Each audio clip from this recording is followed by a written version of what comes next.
Gauteng Lieutenant General De Lange, the Acting Provincial Commissioner KZN General Langa, the Acting Provincial Commissioner Limpopo General Skiepers, Provincial Commissioner Mpumalanga General Zuma, the Provincial Commissioner of Northwest General Mutsumani. A flight is delayed, Chairperson. She will join us within a short period of time. Mutsunyane, the Provincial Commissioner Northern Cape Lieutenant General Shivuri, Provincial Commissioner Western Cape Lieutenant General Jula. We also have the Divisional Commissioners, Divisional Commissioner Detective Service General Nkomo, the Acting Head of Management Intervention General Jafta, Divisional Commissioners General Mawela Operational Response Service, General Masia Visible Policing. We also have General Sikukuni, our Crime Registrar. Strategic Management, we have General Ravi. We have our Communication, General De Beer. And we also have Brigadier Mahlangu from the Crime Registrar's Office as well, and General Stein. That is all, Honorable Chairperson. Thank you. Thank you very much for that, General Mutiba. Without further ado, I will then ask the Honorable Minister of Police, Mr. Fikile Mbalula, to introduce this morning's meeting.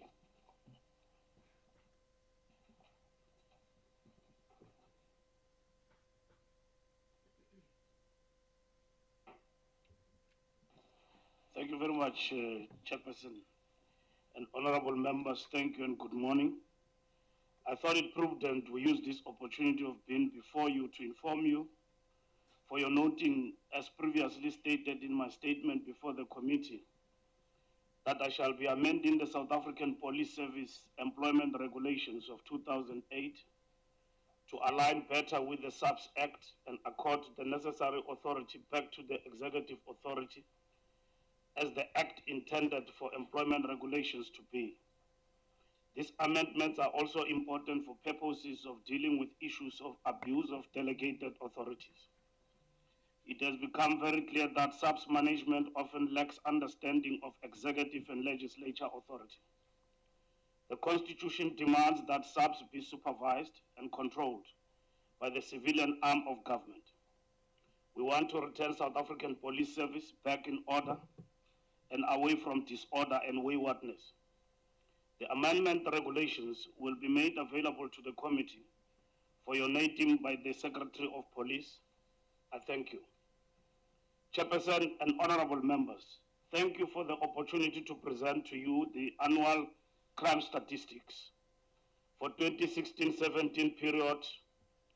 I will give opening remarks and then I will invite the Department of Police and where necessary, other officials, with your permission, Chair, to present the actual numbers behind the headlines, numbers I will touch on. They will be assisting myself to provide you with all the information you may require today. The Deputy Minister is supposed to be here, but is not here because of bereavement. His nephew passed away because of being stabbed in the Guguletu Township. Chairperson, the National Development Plan Outcome 3 states, I quote, in 2030, all people living in South Africa feel safe, have no fear of crime, are properly served by the police and courts, and no corruption no longer eats away their livelihood. The annual crime statistics enable government, this parliament, civil society and our people to monitor key targets, in particular the reduction of reported serious crimes as set out in the medium-term strategic framework. The statistics could also be utilized as early warning to strengthen crime prevention operations and strategies of various departments of government beyond just South African Police Service. I wish to mention something important from the onset. I'm aware that crime involves high emotions, rightly so. We must not see these statistics just as pure numbers. Behind the numbers are real feelings, real lives, real hurt, real harm, real losses, deaths, feelings of unsafety. These statistics represent the memory of that gruesome rape or murder, the fearful home invasion and loss of property. These numbers have consistently said no community can claim they live in safety and feel safe in South Africa. Our people are losing their children from heinous crimes, drug gangs, infighting for turf wars. Our people have no-go areas due to criminality and violence that visits such areas. In Vuani, adults commit crimes of arson and harassment against little children intending to get an education. I acknowledge that most our people live under siege from crime. We must ask whether we have accepted to live side by side with violent criminals who literally emote terror across our nation, be it Amavondo, in the rural areas of Lisigisig, where this past Saturday we opened a new police station, of the Art police station, or the hard-living gangs across the Cape Flats. We must ask, have we accepted to live side by side with violent criminals in our big cities where car hijackings and home invasions are a common phenomenon? We have no time to waste time. Crime is delivering terror and grave harm to our people and the economy. I'm aware it is important to understand there will never be a victory lap until such time that our people feel safe and are indeed safe. Safe from crime, safe from fear of crime, in particular, violent crime. All this makes crime statistics a very important tool in the fight against crime. We simply cannot fight against an enemy we do not understand. We get to understand the patterns, the occurrences and types of crimes through the statistics so that we may plan accordingly. The integrity of the crime statistics is very important, and the public must trust that there are no numbers game or clever accounting taking place. SAPS has entered into a formal and structured arrangement with Statistics South Africa through a memorandum of understanding in order to integrate SAPS national crime statistics with the official statistics. This arrangement entailed the following: A, the use of common statistical standards; B, adherence to quality crime criteria determined by the Statistician General; C, a commitment to build institutional statistical capacity; D, adherence to the UN principles. The South African Police Service National Crime Statistics measure 21 serious crimes. 17 of these crimes are reported by community, and the other 4 are detected as a result of police-initiated operations. Put differently, the 17 crime categories are supposed to decrease, whilst the other 4, which are illegal possession of firearms and ammunition, driving under the influence of alcohol or drugs, possession of and dealing in drugs, and sexual offenses detected by the police, are supposed to increase as a result of police action or detection. The 17 community-reported serious crimes have continually decreased during the last half of the 10-year period from 2007-2008 to 2016-17 under consideration in this crime of statistics for the 2016-17 financial year. However, the contact crime figures, which generally reflected a fairly consistent decrease during the first of the 10-year period under discussion, have increased over the preceding 3 financial years. In the financial year under review, a reversal is observed and a decrease was recorded. Despite the decrease in this financial year, some of the individual categories, such as murder and robbery with aggravating circumstances, have over the past 4 financial years tended to reflect an upward trend. Among the contact crimes, robberies are still of particular concern. Robbery is not only considered a more policeable crime than the other contact crimes, but also increasingly considered as an important contributor to the other contact crimes. Allow me to make an example. A simple robbery because serious when a weapon is used in the process or when assault occurs or a murder or rape occurs during the said robbery. So robbery must be treated as serious focus area. Some of the subcategories of robbery with aggravating circumstances, namely the trio crimes, carjacking, house robbery, and business robbery, including hijackings, which are to a greater extent organized in nature. Analysis conducted by the national and provincial offices revealed that most of, particularly the trio crimes, are organized crimes in nature and need a different approach to crime combating. I have emphasized the need for intelligence-led crime prevention and fighting plans. Division of Crime Intelligence should play a vital and prominent role in our approach.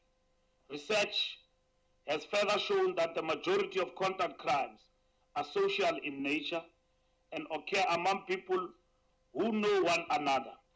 It is for this reason extremely difficult, if not possible in some cases, for the SAPS alone to reduce or prevent the levels of such crimes. This calls for structured partnership with other stakeholders such as the Department of Social Development, non-governmental organizations, community policing, community safety, and everyone in our society, each citizen. Findings during preceding financial years and the current financial year's analysis reveal that the role of alcohol, drugs, and firearms in the commission of crime is predominant and requires multi-sectoral special attention. Research findings not only indicate that the notable number of victims and perpetrators were under the influence of alcohol or drugs during the commission of particularly the social contact crimes, but also indicate the role of dependency on such substances as motivation to commit other crime and property-related crime in particular. I wish to emphasize the need to involve the society at large in campaigns to create awareness about the dangers of substance abuse and alcohol abuse. In the financial year under review 2016-17, approximately 2.1 million serious crime counts were recorded, of which 1738980 were community-reported serious crimes. The latter decreased by 1.8% compared to the 2015-16 financial year. This decrease was driven mainly by a reduction in all the broad crime categories, namely contact-related crime, 3.3%, contact crime, 2.4%, other serious crime, 2.0%, and property-related crime, 0.5%. The contact crime experienced a reversal from 1.0% increase recorded during the preceding financial year. Contact crime decreased by 2.4% in 2016-17. The decrease followed upon increases during the preceding two financial years. The decrease during 2016-17 resulted in the figure for the 17 community-reported crimes decreasing to a level lower than 3 years previously when the figure started to increase. Contact-related crime decreased by 3.3%, following upon a decrease. Property-related crime experienced a decrease of 0.5% in 2016-17. This follows upon decreases of 1.8% and 0.8% respectively during the two preceding financial years. Other serious crime decreased by 2.0% in 2016-17, following upon decreases of 4.1% in 2015-16 and 2.2% during 2014-15%. The crimes that are considered as indicators of the effectiveness of police activities, these are crimes detected as a result of police action, experienced a reversal from a decrease of 0.3% in the preceding financial year to an increase of 9.6%. This increase is too small and are indicative of the lazy efforts by our police to detect such crime in order to make South Africa a safer place to live in. Police in this instance are letting our people down, and I'm here to stop it. Gauteng, Eastern Cape, KwaZulu-Natal, and Western Cape must have increased police action. When there is an increase in this set of numbers, police action policing, it indicates more police work having taken place. We continue to do less. Yeah, we need to stop, initiate, and innovate. We have cash in transit crimes going up. On the other hand, the financial institutions are not investing properly in the high assets in transit. The armored vehicles we see on our roads do not compare with serious armed vehicles we see in Europe in particular. SABCs and banks must invest more in proper equipment and inform SAPS of high-value cargo well in time for planning. Internal hiring in these companies must accompany deeper security vetting and continual lie detector tests and other methods. Banks must return the die that assisted in the slowing down the cash in transit crimes. Rendering the money useless is important.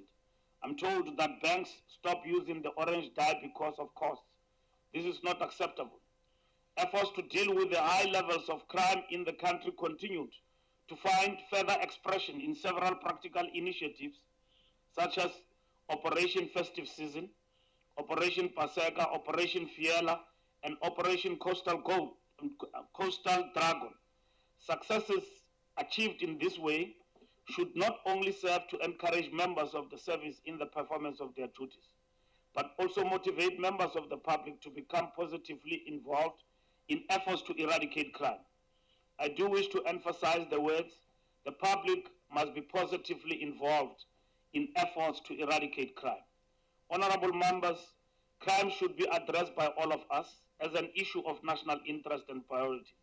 We must not score political points over these issues and thus lose focus while criminals laugh at us as elected leaders of society. Where we are failing, we expect to be held accountable. But we must understand that our engagement is defined as national interest, because to bring down crime in our country is in our national interest, irrespective of our political affiliation. And we don't need favors where we are failing in relation to our duties.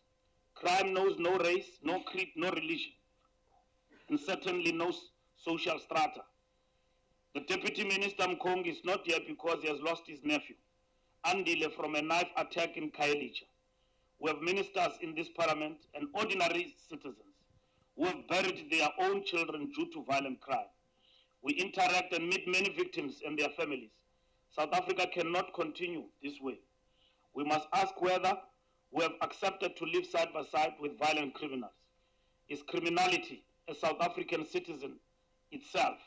Our answer must be an emphatic and a radical no. We must deal with crime in a radical and energetic way. Our language must be clear and understood. Let me remind you of what our former President Nelson Mandela taught us. He said, I quote, "If you talk to a man in a language he understands, that goes to his head. If you talk to him in his language, that goes to his heart." Close quote. When I send a message to these violent criminals that bazawuchama bawuphuze, I seriously mean it. And I'm communicating in the language that these violent men who rape and murder will understand. This may be isiZulu, and let me translate it into English. I quote, "Violent criminals will receive a proportional response to what they dish out," close quote.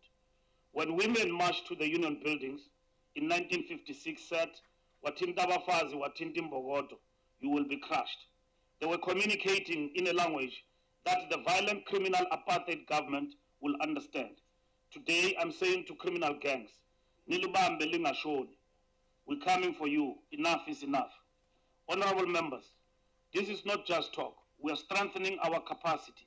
We are appointing strategic thinkers in police management and stabilizing our crime intelligence division to enable intelligence-led crime prevention and policing. It is against that background that we intend to close gaps in terms of leadership of the police. We want, before end of the year, to have appointed a new permanent national commissioner of police, which the president will announce and appoint. We want to fill the vacancy of the acting position of DPCI and all other vacancies that are there. including crime intelligence, permissible to us. That should have happened long time ago if we're not faced with litigation challenges. The environment we operate in requires leadership, and South African Police Service need leadership and stabilized leadership in order for us to succeed. We have relaunched specialized units to focus on drugs, rape, violent threats, and violent criminals. We are enhancing our technological capacity to match the evolved digital technology arena. Importantly, I have directed police to focus on crime modus operandi to cap the multiplier effect of crime. We are working with our partner departments to make sure that correctional service does not let criminals who are in our pending system out. We are working with NPA to make sure our dockets are speedily court ready. We are working with NPA to make sure we together vigorously oppose bail applications on rape and other high category crimes. We will focus on prisons to make sure this repeat offender phenomenon ends. Social development and human settlement are working with us to deliver safety to the vulnerable. Our approach is multi-pronged and extends to making sure there is adequate victim support and reduction of barriers to reporting crime. Our 6-point plan is being auctioned in this regard. As Minister, I've set out to deliver a police service which is professional, courteous, understand constitutional democracy policing, and important, I've directed that our approach should be that of de-escalation policing.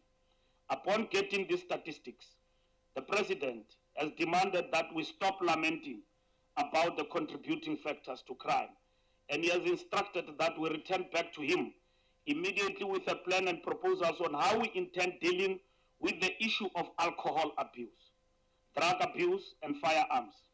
Minister of Health informed me that we are the 10th most drunkard nation in the world, with a population of 56 million and growing.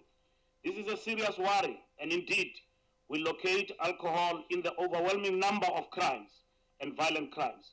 Indeed, crimes like carjackings today end up being cross-border crimes, where our people's cars are being freely driven in Mozambique to Lesotho and beyond. Yes, we have a 1.8% drop in crime. I do not feel it, and our people do not feel it, and they are not incorrect. We have a drop in sexual violence, but we have no more and more pictures, but we have more and more pictures of our women going missing. People must feel the drop in crime where they live. We have no time to waste time. We are still on the road towards safe communities. SAPS have an acute lack of ensuring that we've got leadership from station level upward. Our station level, at the level of police stations, must ensure that we are felt in the different communities where we live. As we go around our country in the townships where we live, we visit police stations across the length and breadth. The message is one: lack of service, and lack of caring. And our people are crying for caring from our police force. Our police force is working under tremendous pressure. They need to be directed. They need leadership. We know that we don't have the numbers on the ground that are required. Our numbers are decreasing. The population is growing. But we need smart policing. We need leadership that is able to direct policing in the most smart and effective way with the numbers that we have at our disposal. We need to keep everybody in check and ensure maximum discipline and proper deployment. If you are not in check in any work in station or work environment, you do as you wish. The morale goes down. And that is what we need to change. And we are going to change it going forward, because we've got men and women in the police force who are ready to accomplish that mission. Yes, we must admit before this committee, as we present the statistics, the question of chop and change in the leadership of police, from Bekikele to Ria Pierre to appointees on temporary basis, has affected the focus and direction of the police. We must not tell a lie. We must not claim easy victories. we must put it as it is, so that we are able to self-correct in what we do. Our intentions of ensuring that there is stability, there is leadership, is to hold people accountable, is to give direction to our police force on the ground who are crying for leadership. We need to look at our top-heavy leadership structure at head office and to see who's who and who's doing what in terms of our human resource, and people must be deployed accordingly. It is my intention, as I've directed already, nobody in the police force at the top management level and all levels must find themselves running around aimlessly without a job description. And that starts with the top management. But Tupeli was just an invent. It is not something management truly bothers with. Police stations and 10,111 are the places at which service delivery begins. Police must treat our people courteously and with sensitivity. We agree with our people that much needs to be done to improve our front office services. The hashtag My Police Station campaign came about as a result of people being treated badly in police stations. Police treat our people as nuisance. Let me be clear, our people do pay for your living, and they are your clients and customer as policemen. Crime is generally down, but when you zoom into the numbers, we have a big problem where violent crime is going up, and there is no time to hide this. Our police are working under tremendous situations, but are not led properly at times. Management must have strategic capacity, or else we have accepted living with criminals as a part of a lifestyle. Chairperson, I now wish to invite Lieutenant General Mutiba and his team to present the 2016-17 National Crime Statistics. Thank you very much. Thank you, Honourable Minister. General Mutiba. Thanks, Honourable Chairperson, Honourable Minister, Honourable Members. Before, Honourable Chairperson, we start with the presentation of the crime statistics, I really want to make use of this opportunity to thank all the stakeholders that are assisting the police in fighting crime. We cannot do this work on our own.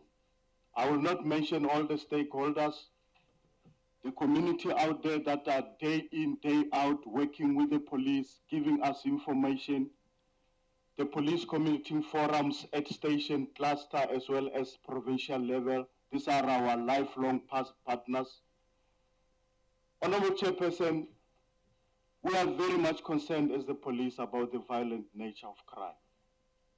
South Africans are full of anger.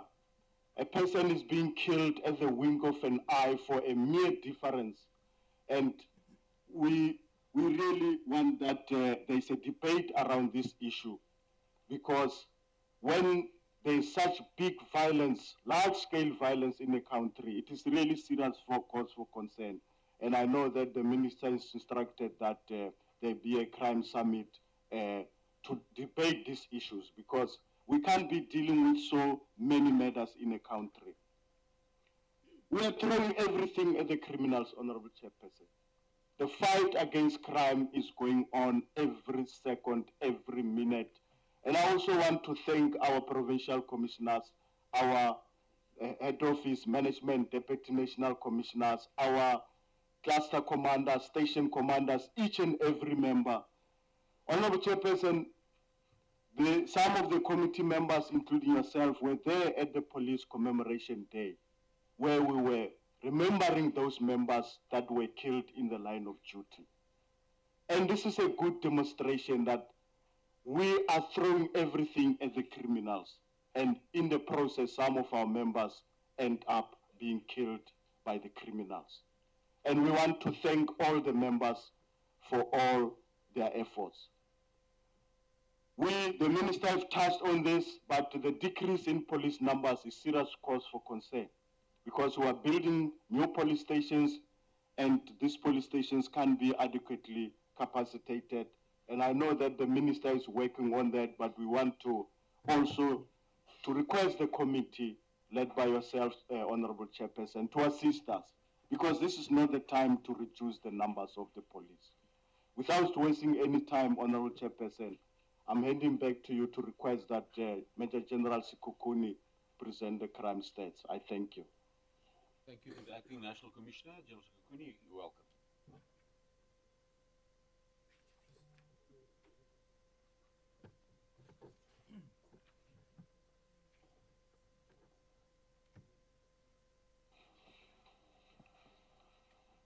Thank you, Chairperson and honorable members. I'll be taking you through the crime situation in South Africa covering the period 1st of April 2016 to the 31st of March 2017. The presentation will cover the broad categories of crime, methodology, quality improvement initiative, and then we will look at the serious crime classification, the 17 community reported serious crimes, 4 crimes dependent on police action, and core business diversion that is affecting the South African Police Service. In the introduction, we will start with the data collection. We say that the data collection are derived from an administrative data collection process, and that all crimes are recorded as and when they are brought to the attention of the police or detected by the police, irrespective of when the crimes were committed. A docket is open for every crime brought to the attention of the police and subsequently electronically transcribed to the case administration system or CAS. Case numbers are then allocated chronologically to the month, year on which the crime was reported. Each reported crime incident is allocated a crime code, which are then aggregated into what is called the Daily Summary of Serious Crime, or the DSCC codes. These are the DCC codes that are used for classification and statistical reporting purposes. The focus of the report is the raw numbers or counts per serious crime category. They include the 17 community reported crimes and the 4 crimes dependent on police action for detection, which is a proxy for proactive policing. All attempts of crime are included in the relevant categories. This is the only crime which does not include attempts is murder, because the attempted murders are reported separately. And also rapes, the attempts are reported separately. But for all the other crimes, we include the attempts. Then cases closed off as unfounded in accordance with Standing Order General 325, closing of dockets, are excluded from the crime statistics for reporting purposes.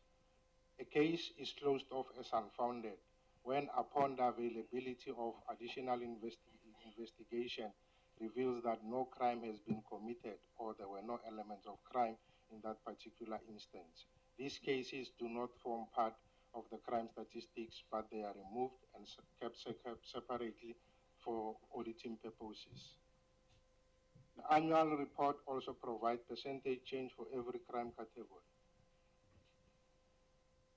We also looked at the issues of ratios in order to enhance equitable comparison of reported crimes across provinces in the current financial year.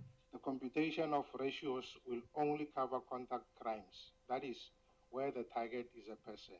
We have used the mid-year population estimates to be able to derive these crime ratios. Hence, we are only applying them only to contact crimes, because if one were to apply them all across all the crime categories, crimes that are not necessarily, where the target is not necessarily a person, like for instance, a theft of motor vehicle, the appropriate denominator in that instance to calculate such a particular type of crime would be the total number of vehicles within a particular province that are available to be stolen. The source document for recording crime is a docket, and the counting unit is a charge. One docket may contain one or multiple charges, that is, there can be more than one charge in one docket. In case where multiple offenses are committed within the same scenario, each offense will be recorded in addition to the primary offense. These additional counts also form part of the crime statistics. Then, regardless of the manner in which cases are closed off, that is, withdrawn by the complainant, withdrawn by court, or closed off as undetected, these crimes will still form part of the recorded crime statistics. In this crime report, the statistics represent the number of crime charges or counts and not necessarily the number of registered case dockets. To enhance the quality of crime statistics, we have undertaken the quality assurance process with the South African Statistical Quality Assessment Framework of SAPS. The latter framework has 6 components of engagement, which is problem identification, diagnostic assessment, development of problem solution, implementation of solution, the SASCAF self-assessment, and the SASCAF independent assessment. At this stage, the South African Police Service have completed stage 5 of the 6-phase engagement, which is the SASCAF self-assessment.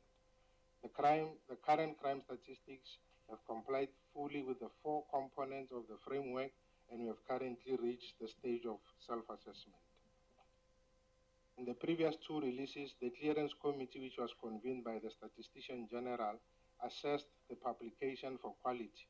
The findings of these assessments were presented to the Crime Registrar for correction and implementation, and hence we have developed policies and standards covering the whole value chain of statistical production of the crime statistics. The Crime Registrar has also incorporated these changes in line with the Clearance Committee recommendation. The SASCAF self-assessment process was undertaken during the current financial year, and this self-assessment is currently being discussed with members of the South African National Statistics Service, and feedback will be provided in due course. This will be used as a basis for the Statistician General to convene the independent data quality assessment team with a view of assessing and certifying crime statistics as official statistics. Furthermore, to ensure accurate reporting, the reports will be reviewed to take into consideration the changing of crime status during the course of the year. This particularly applies when we publish quarterly crime statistics, but then at the end of the year, we have to take into consideration all the changes that have happened to the crimes, that is changing of status, cases being closed off as unfounded, etc., so that at the end of the financial year, we have a fully audited crime statistics. We are further looking into providing the data dissemination policy, which will be able to inform stakeholders in advance or with the release calendar, and also clarify the terms and conditions that might be applicable to pre-release access. The draft document is still being consulted through other stakeholders within the criminal justice system. The 17 community reported crimes that we are working on are the broad categories of contact crimes, contact-related, property-related crimes, and other serious crimes. Contact crimes are those whereby the intended victim is a person, and the individual crimes within that category are murder, sexual offenses, attempted murder, assault GBH, common assault, common robbery, and robbery with aggravating circumstances. Rape is further broken down into sexual offenses is further broken down into rape, contact sexual offenses, attempted sexual offenses, and sexual assault. The category of robbery with aggravating circumstances includes the trio crimes, which are carjacking, robbery residential, robbery non-residential. Furthermore, they also include robbery of cash in transit, bank robbery, and truck hijacking. Contact-related crimes are arson and malicious damage to property, and property-related crimes are burglary at residential premises and burglary at non-residential premises, theft of motor vehicle and motorcycle, and theft out of or from motor vehicle, and also stake theft. The other serious crimes are made up of other theft, commercial crimes, and shoplifting. The 4 crimes which are regarded as a proxy for proactive policing, which are the crime detected as a result of police action, are illegal possession of firearm and ammunition, drug-related crimes, driving under the influence of alcohol and drugs, and sexual offenses detected as a result of police action.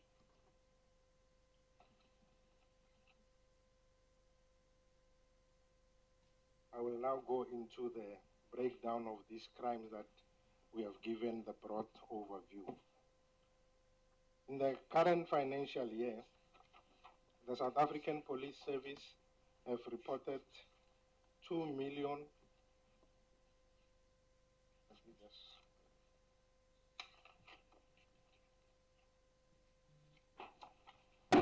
they have reported 2,129,001 counts of serious crimes.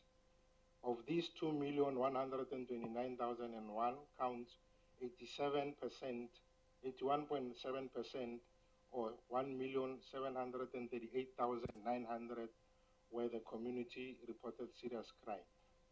The biggest contributor to the 17 community-reported crimes was contact crimes, which contributed 35%, or 608,321 counts. This was followed by property-related crimes, which contributed 31.1%, or 540,653 counts. Other serious crimes contributed 27%, or 469,276 counts. Contact-related crimes contributed 6.9%, or 120,730 counts. Cumulatively, contact crimes and contact-related crimes contributed 42%, or 729,051 counts. The 4 crimes detected as a result of police action contributed 18.3%, or 390,021 counts for the period under review. When we look at the broad categories of crime which the Minister has touched on, contact crimes, maybe the slide needs to be explained first. The blue bar represents the percentage change from 2013-2014 to 2014-15. The gray bar represents the percentage change between 2014-15 and 2015-16. And the gold bar represents the percentage change in the crimes between the year 2015-16 and 2016-17. That is the current financial year. Looking at the broad categories, contact crimes have decreased by 2.4%, or 14,902 counts in the 2016-17 financial year. This decrease follows upon increases of 0.9%, or 5,399 charges in the 2014-15 financial year, and 1.0%, or 6,250 charges in the 2015-16 financial year. Contact crimes in the current financial year decreased by 3.3%, or 4,074 charges in 2016-17. From an increase of 1.9%, or 2,348 charges in 2014-15 financial year, contact crimes have realized 2 consecutive years of decreases, that is 0.8%, or 895 charges, and 3.3%, or 4,076 charges in the current financial year, or 2015-16 and 2016-17 financial year. Property crimes decreased by 0.5%, or 2,871 counts in the 2016-17 financial year. This is actually the 4th consecutive year that this broad category has decreased. In the 2013-14 financial year, this broad category decreased by 0.02%, or 106 charges, followed by 0.8%, or 4,741 charges in the 2014-15 financial year. Other serious crimes decreased by 2.0%, or 9,799 counts in 2016-17, following upon a further decrease of 4.1%, or 20,623 counts, and 2.2%, or 11,050 counts. When we look at the 10-year trend of the 17 community-reported crimes, we see that a total of 1,738,980 counts of the 17 community-reported crimes were recorded during the 2016-17 financial year. This represents a decrease of 1.8%, or 31,646 counts compared to the 2015-16. Despite the slight increases that we have observed during the 2008-2009 and 2012-2013, the 17 community-reported crimes decreased by 6.6%, or 122,639 counts over the past 10 financial year.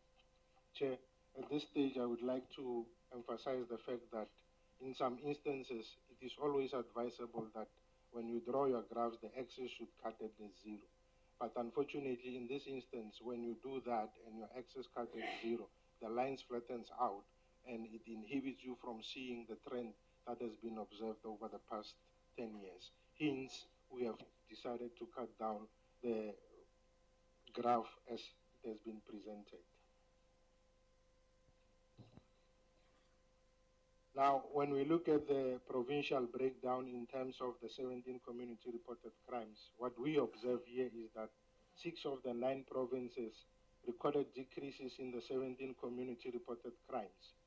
These are arranged in an increasing order of percentage change, where the Free State with 5.2% or 5,380 charges less than the previous financial year, followed by Limpopo with 3.9% or 4,284 charges less.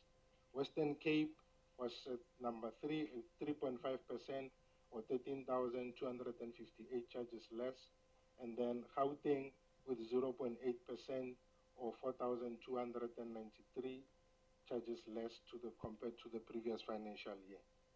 The 3 provinces that recorded increases are Mpumalanga with 1.4% or 1,433 charges more, Eastern Cape with 1.1% or 1,815 charges more, and the Northwest with 0.9% or 897 charges more. Nationally, the 17 community reported crimes decreased by 1.8% or 31,646 charges. In this slide, we tried to give an overview in terms of which are the provinces that have experienced increases or decreases when we look at the broad crime categories. When we look at the broad category of contact crimes, this has increased in 2 of the 9 provinces, that is Mpumalanga and the Northwest. The way the slide has been arranged is that in the columns, in the black font, we have reported the total that have been recorded for that particular crime type for the whole financial year. And then underneath it, we are showing the percentage change for that particular province when compared to the previous financial year. Then in the contact-related crimes, Eastern Cape and Western Cape were the only 2 provinces which recorded increases in the broad categories of contact-related crimes.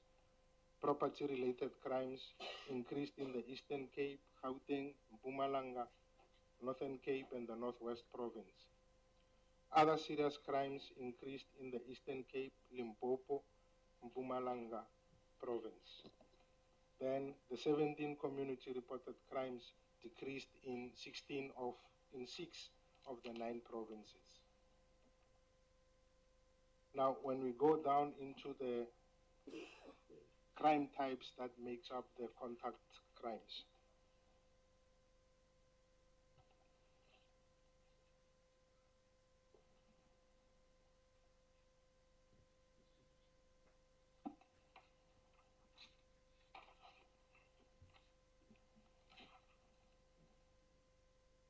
Although in the previous slide we have observed that the contact crimes have decreased by 2.4%, when we look at the individual crimes making up this broad category, we realize that we still have problems, especially around the issues of murder, attempted murder, and robbery with aggravating circumstances. In the current financial year, murder increased by 1.8% compared to 2015-16. The increases occurred over the past 3 financial years, and during the preceding 2 financial years, increases of 4.6 and 4.9 respectively were recorded.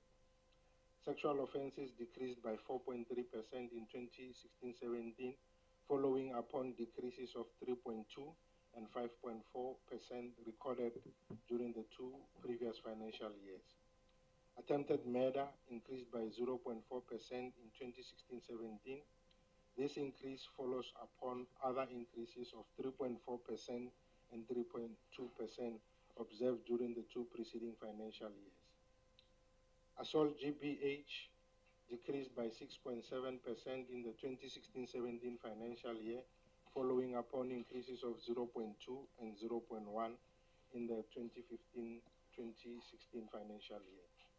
Common assault decreased by 5.2% in 2016-17, following upon an increase of 2.2% and a decrease of 2.8% during the 14-15 financial year. Common robbery decreased by 1.3% in 2016-17. During the 2015-16, it decreased by 1.5%. However, this was after an increase of 2.7% that was reported in the 2014-15 financial year. Robbery with aggravating circumstances increased by 6.4% in the 2016-17 financial year. During the preceding two-year financial years, increases of 2.7% and 8.5% respectively were recorded in the two previous financial years. Now, when we look at the 10-year trend of the contact crimes, we observe that a total of 608,321 counts of contact crimes were reported during the 2016-17 financial year, representing a decrease of 2.4% or 14,902 counts compared to the 2015-16 financial year.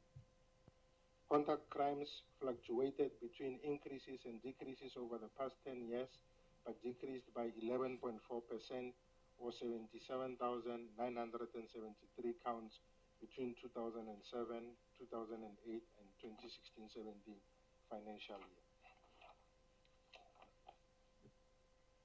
The breakdown in terms of the contact crimes, these have only increased in two provinces, that is Mpumalanga by 2.0% or 604 charges, and the Northwest by 0.7% or 259 charges more. In all the other provinces, the contact crimes have decreased.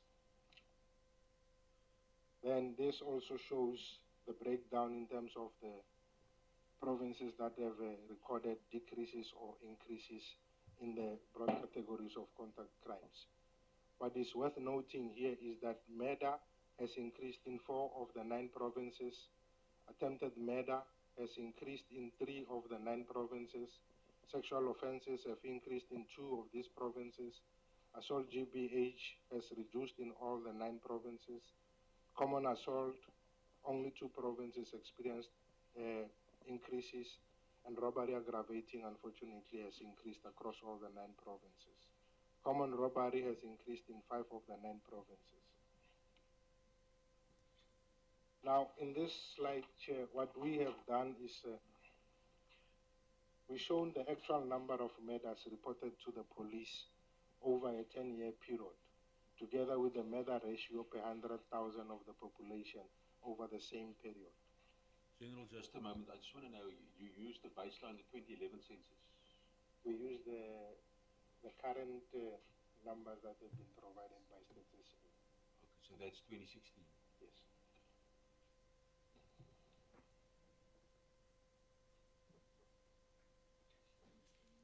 In the current financial year, the actual number of murders reported to the police is 19,016, representing an increase of 1.8% or 343 more murders than the previous financial year. Over the past 10 years, the incidence of murders gradually declined until the year 2011-12, when it started to increase annually to peak at its current level.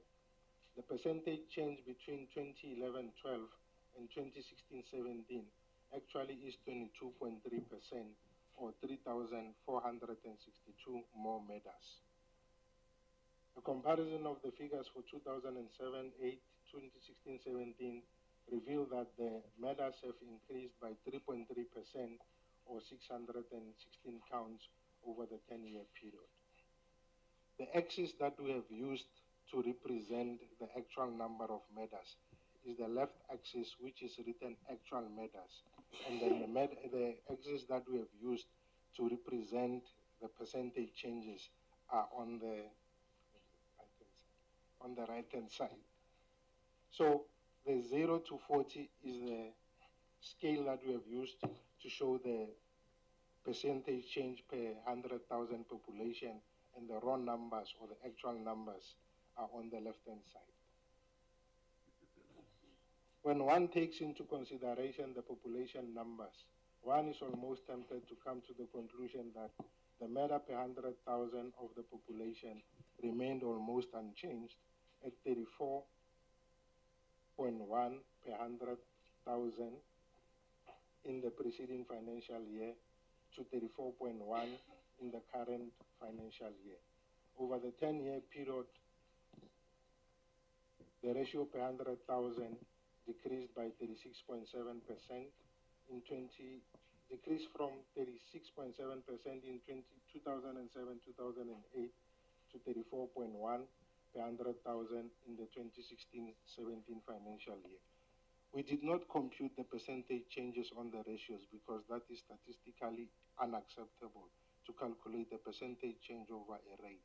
Hence, we have just shown the rates as they are from 2007-8 as 37.6 per 100,000 to 2016-17 at 34.1%. Then when we look at the provincial breakdown, the incidence of murder decreased in 5 provinces, with decreases ordered in increasing percentage change recorded in Limpopo with 9.5% decrease or 85 counts less, and in the Northern Cape with 7.5 or 28 counts less. Among the 4 provinces that recorded increases, the highest percentage change occurred in Mpumalanga with 11.1 or 95 counts, and Gauteng with 6.7% or 259 counts. During the 2015-16 financial year, the Northern Cape was the only province that had recorded a decrease in the number of murders reported when compared to the 2014-15 financial year.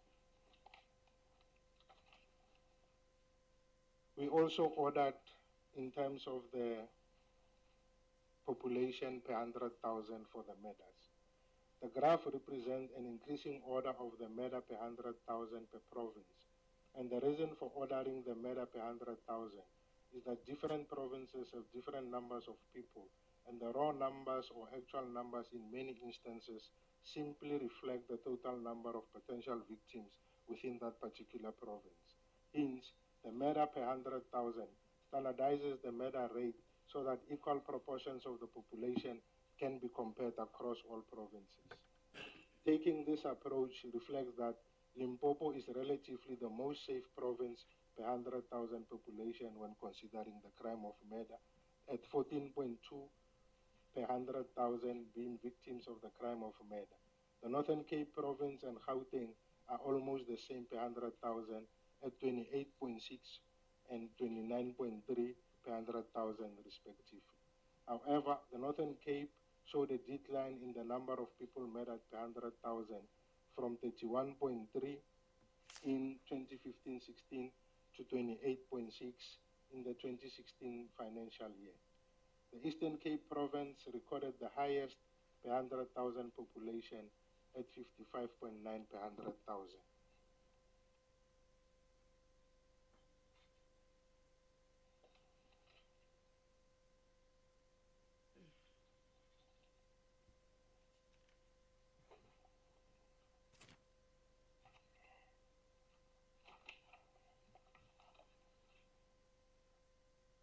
Maybe let me talk to the generators of murder while looking at this slide. The incidence of murder is related to a number of causative factors that are to a large extent present in all provinces. To understand this crime, one has to take cognizance of social circumstances and imbalances in many areas of the country. In the poorest residential areas, social ills are frequently compounded by overcrowding. Informal settlement are examples of areas where social circumstances could create mindsets susceptible to criminal activity. Environmental factors have also shown to create further opportunities for crime. Among the causal factors that we have identified are social behavior, arguments or misunderstanding, and domestic violence. Analysis conducted in the different provinces confirmed that social interaction between individuals that goes wrong is still a prominent contributor to the crime statistics. This seems to indicate that many people do not possess the necessary social skills to solve differences in an amicable way. In many instances, there was no intention to kill, but the offender acted on the spur of the moment without foreseeing the outcome of their actions.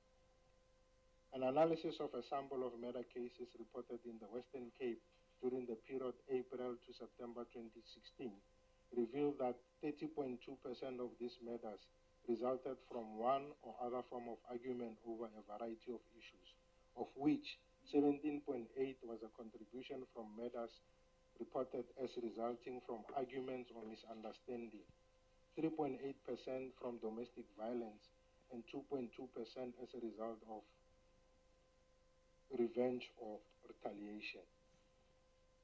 In KZN, it was reported that 50% of the murder cases reported during the 2015-16 financial year revealed similar trends to those in the Western Cape, with 16.4 of the murders linked to fights or arguments, 11.9 to revenge, and 6.3 to domestic violence. The Northern Cape analysis found that half of all murders originated from arguments or misunderstanding, while in Mpumalanga reported that 28.8% of the murders in this province occurred after misunderstanding or arguments, and 12.6% were related to domestic violence. In Limpopo, argument, substance abuse, mob justice, and domestic violence were also identified as the main contributors to contact crimes in the province. Another contributing factor is the criminal behavior or robbery-related murders. The level of violence employed by criminals while committing other crimes is accentuated by the number of victims killed. In the Western Cape, 7.7% of analyzed murder cases resulted from robbery.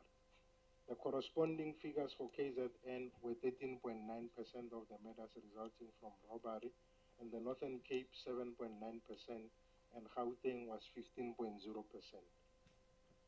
The Eastern Cape further reported that 84 murders in that province resulted from rapes and other robberies. Mob justice was also identified as a contributor, whereby 3.6% of the murders in the Western Cape can be attributed to mob justice vigilantism, 8.0% in KZN, and also 3.1% in Gauteng. Gang-related murders. The influence of gangsterism on the occurrence of murders still remains a serious problem within the Western Cape, despite the fact that the number of the so-called gang stations such as Mitchell's Plain and Steenberg have experienced reductions in murder and attempted murder. The contribution of gang conflict to the murder rate has increased in the past financial year, with 19.3 of the murders in this province being linked to gang-related activities. An analysis of the top 10 gang-related murder stations in the Western Cape revealed that 79.1% of all murders reported in Steenberg resulted from gang violence, as did 78.5% at Elsies River and 72.1% at Ravensmead. A direct link further exists between gang-related activities and illegal possession of firearms. At least 16.9% of the charges of illegal possession of firearms in the Western Cape have been linked to gang-related activities, with the highest number of such charges recorded in the Bishop Lavis policing precinct. Illegal mining is another contributor, whereby it was identified as an additional cause for murder in Limpopo, Free State, Mpumalanga, and Gauteng, with 0.7% of all murders in Gauteng province linked to illegal mining. This is compounded by the fact that in some instances, multiple bodies of illegal foreign nationals are discovered at once, dumped at the site. A case in point is the body of the 14 miners discovered in the previous financial year in the East Rand. In KwaZulu-Natal, 1.9% of the reported murder cases were linked to taxi violence, while this reportedly claims the life of 82 individuals in Gauteng. Furthermore, hostile violence was also identified as a generator of murder in KwaZulu-Natal, with 0.6% of the murders in the province attributed to this phenomenon. Alcohol and drug abuse-related murders. The abuse of alcohol and drugs was found to still be a definite generator of violent crime, including murder during the 2016-17 financial year. However, it is difficult to establish the real influence of alcohol abuse on the murder figures, as information in this regard is not always included in the police statement. The figures mentioned here may thus represent an underreporting of this social phenomenon. Analysis in the Western Cape determined that alcohol was consumed by the victim, the offender, or both prior to the incident in 34.4% of the murder cases, and in 3.9% drugs were used. In KwaZulu-Natal, alcohol was one of the generators of murder in 18.5% of the murder cases sampled. Furthermore, the province reported that 41 murders occurred on Christmas Day 2016, and a further 47 murders occurred on New Year's Day. These are normally days where people are involved in high alcohol consumption activities, and these figures might be alluded or correlated to that particular phenomenon of alcohol consumption. In the Eastern Cape, the relationship between drug abuse and murder varied between 13.0% in the Danzani cluster to between 80 and 85% in the East London, Elliot, and Graafrenet clusters. Alcohol and drug abuse also remain a major trigger of murders reported in the Northern Cape by causing arguments and leading to violent behavior among both victims and offenders. Most of these incidents occur when the suspect and victims drink together and an argument erupts, mainly over alcohol, money, food, relationships, or other unresolved issues. The victims and offenders of murders. As reported in the past, most of the victims and offenders in the incidents of murder are male. In KwaZulu-Natal, 79.4% of the victims were male, as were 84.8% in the Eastern Cape and 75.6% in Gauteng. In KwaZulu-Natal, 95.3% of arrested offenders were male, as were 95.5% of the offenders in Eastern Cape. KwaZulu-Natal, it was found that 67.2% of victims were between the ages of 18 and 40, and in Mpumalanga, 72.3% were between the ages of 18 and 39 years. In the Northern Cape, 67.4% were between 20 and 40 years of age. The age profile of the offenders closely matched those of the victims. An analysis conducted in the provinces revealed that 83.3% of arrested offenders in KwaZulu-Natal were aged between the ages of 18 and 40, and in the Eastern Cape, 72.5% were aged between 17 and 34. During 2016-17 financial year, 3,478 women and children were murdered, of whom 2,639 were women, 574 were boys, 265 were girls. The murder of women and children contributed 18.3% of all the total murders reported in the current financial year.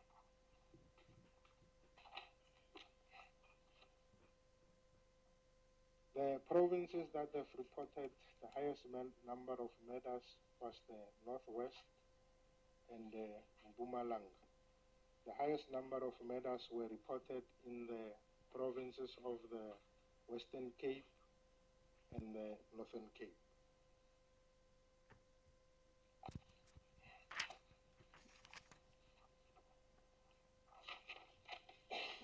Now getting to sexual offenses. During 2016-17, 49,660 of sexual offenses were reported, representing a decrease of 4.3% or 2,235 counts compared to the 2015-16 financial year.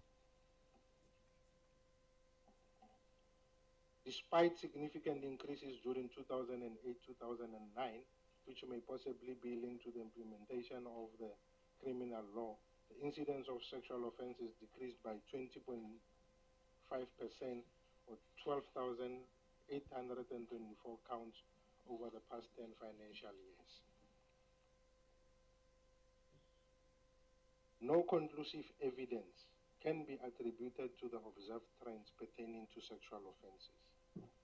Whether the decreased experiences over the past years are as a result of constant warnings issued by various organizations and unselfish efforts by activists, or whether these were attributed to increased police visibility, or whether these were an increase in the so-called dark figures, or the crimes that are not reported to the police by the victims for a variety of reasons. Although some commentators might argue that the observed decline in the sexual offenses might be due to lack of confidence in the criminal justice system, or the victim avoiding being further re-victimized by the courts, or stigma and fear associated with this type of crime. The Victims of Crime survey recently released by SAPS could also not produce any meaningful estimates for sexual offenses due to the small number of victims sampled in the survey, and maybe also due to the high item non-response on the sexual offenses questions. It therefore stands to reason that much still needs to be done by the authorities to improve the reporting rates of such crimes, e.g. by conducting social crime prevention and awareness campaigns like the recently #MeToo campaign, for example, at schools and other community policing forums. It remains difficult to convince the general public that the criminal justice is serious in its endeavors to remove offenders from the community, while successful prosecution of sexual offenders is seriously hampered by the high number of cases withdrawn by the victims themselves or by public prosecutors, and also as a result of lack of cooperation by the victims. The provincial breakdown: increases were recorded in two provinces: Northwest 3.9%, 162 counts, and Gauteng 0.6%, or 56 counts. The most significant decreases were recorded in Limpopo in terms of sexual offenses: 12.4%, or 551 counts. The Free State 11.2, or 440. Eastern Cape 8.5. And during 2015-16, increases were noted in Limpopo and the Northern Cape. The breakdown of the sexual offenses, we've done the same approach that we have used, whereby we use the population estimates together with the actual numbers. During 2016-17, 39,828 counts of rape were reported, representing a decrease of 4.0%, or 1,675 counts in comparison to the previous financial year.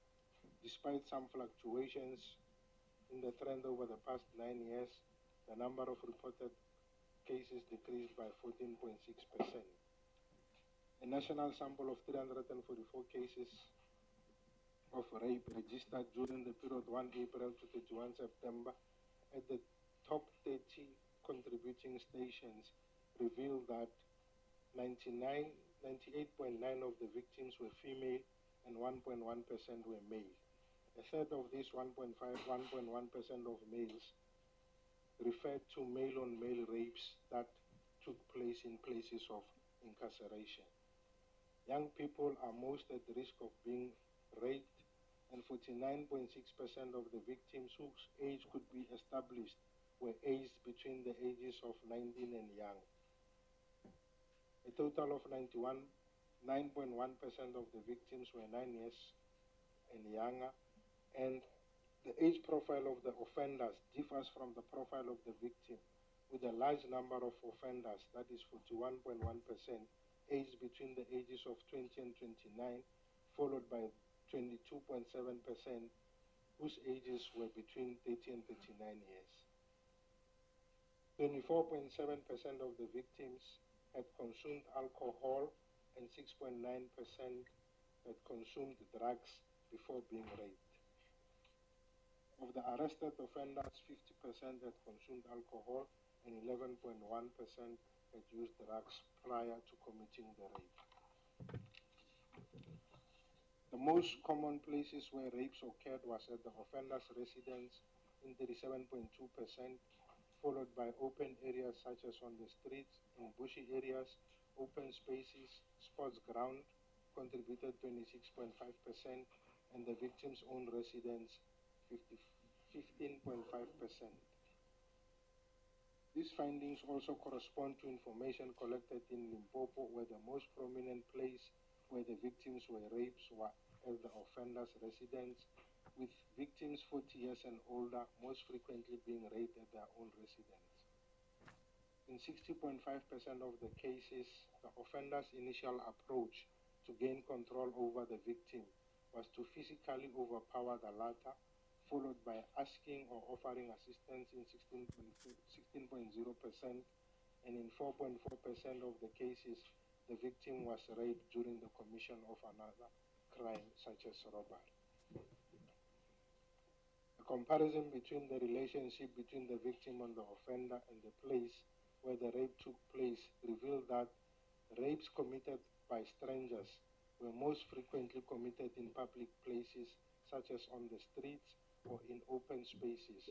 Those committed by acquaintances, boyfriends, were committed mostly at the residence of the offender, while family members and ex-boyfriends or ex-spouses were more likely to commit the rapes at the residence of their victims.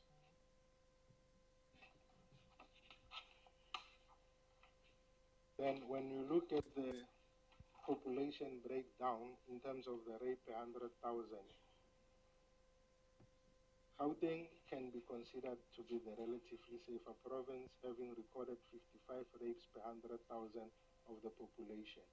Although the estimates used in this computation were not separated into male or female population, since the amendment of the Sexual Offences Act makes it rape and a sexual crime, meaning that both male and female victims can become victims of rape.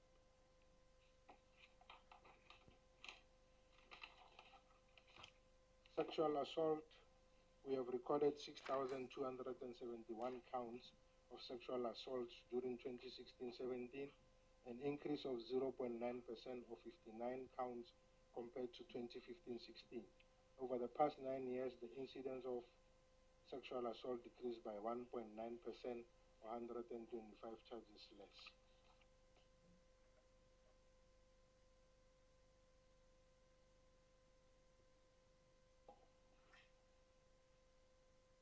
Analysis of the sampled 245 cases of sexual assault reported during April to September 2016 at the 15 stations with the highest incidence of sexual assault in the 9 provinces found that most of the victims, 89.3%, were female, 10.7% were male.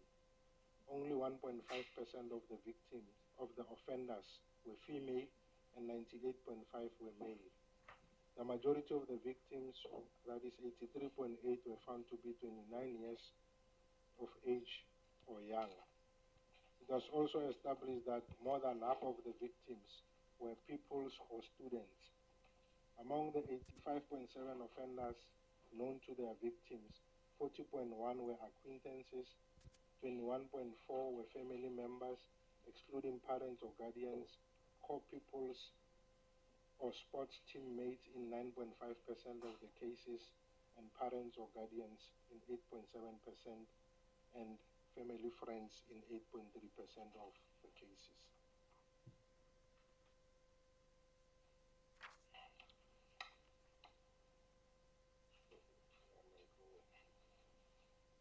Chair, I think the causal factors related to murder and attempted murder in one way more or less related to one another. And allow me not to go into the details that I have gone when I was explaining the crime of murder in the interest of time, because because I mean the important thing is the committee members doesn't have the narrative, so it's difficult to follow. But I mean, if in some of the counts, if you can deal with it very succinctly, you're welcome to it. Thanks. Okay. During 2016-17, a total of 18,204 to 5 attempted murders were reported, reflecting an increase of 0.4% or 78 counts. Then in terms of the provincial breakdown,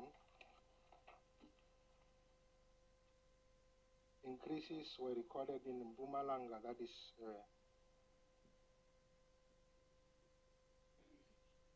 19.3% or 154 counts, and Gauteng 6.5% or 298 counts. The provinces that have recorded decreases was the Northern Cape 16.4 or 108 counts, and Free State 11.8 or 93 counts. During the 2015-16 financial year, increases were experienced in 6 of the 9 provinces. These provinces also included Eastern Cape, Gauteng, and Mpumalanga.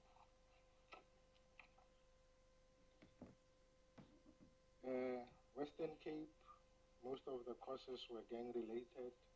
Eastern Cape, 18 cases of the attempted murders resulted from house robbery, 52 from business robbery, and 24 from carjacking. The most common weapon used to commit attempted murder differed from province to province, and it was established that firearms are still the most common weapon used in Gauteng, 73.4, Mpumalanga 82.0, KZN 70.1, and information received from the Northern Cape and Free State indicates that knives and other sharp objects were frequently used in these provinces. Assault GBH, it has gone down by 6.7%, and in terms of the population estimates, it's 305 per 100,000. Then all the provinces have recorded decreases across the assault GBH. Common assault has decreased by 5.2%. And when we look at the population estimates, this was recorded at 280.2 per 100,000. And the provinces that have increased in terms of common assault was Mpumalanga with 0.8%, and then the Northwest with 1.1%. Common robbery has gone down by 1.3%, or 53,418 cases. The per 100,000 was 95%, 95.7% per 100,000.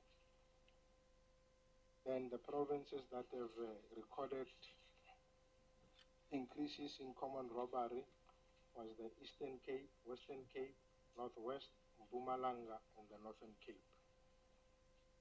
Robbery with aggravating circumstances, which also takes into consideration the trio crimes or hijacking, robbery residential, and robbery non-residential, has increased by 6.4%, or 8,429 counts compared to the 2015-16 financial year. Over the 10-year period, robbery with aggravating circumstances increased by 19.7, or 23,196. Since 2012-2013 to the current financial year, robbery with aggravating circumstances has increased by 33.6%, or 35,468 counts. The largest contribution to the robbery aggravating circumstances were street robberies, specifically robbery of cellular telephones. However, it also includes specific crime tendencies that pose a serious threat to society, such as the following to or from OR Tambo International Airport and robbing them of large amounts of cash and other valuables.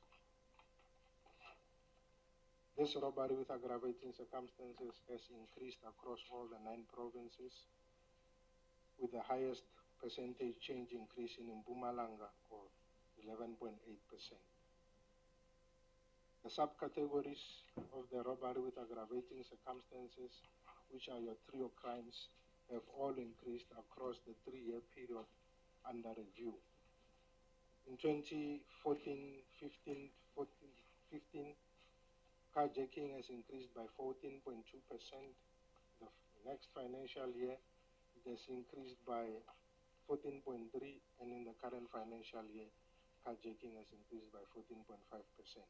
Similarly, robbery at residential premises are increased across all the 3 years, and also robbery at non-residential premises. It has increased across all the 9 provinces, and when we look at the subcategories of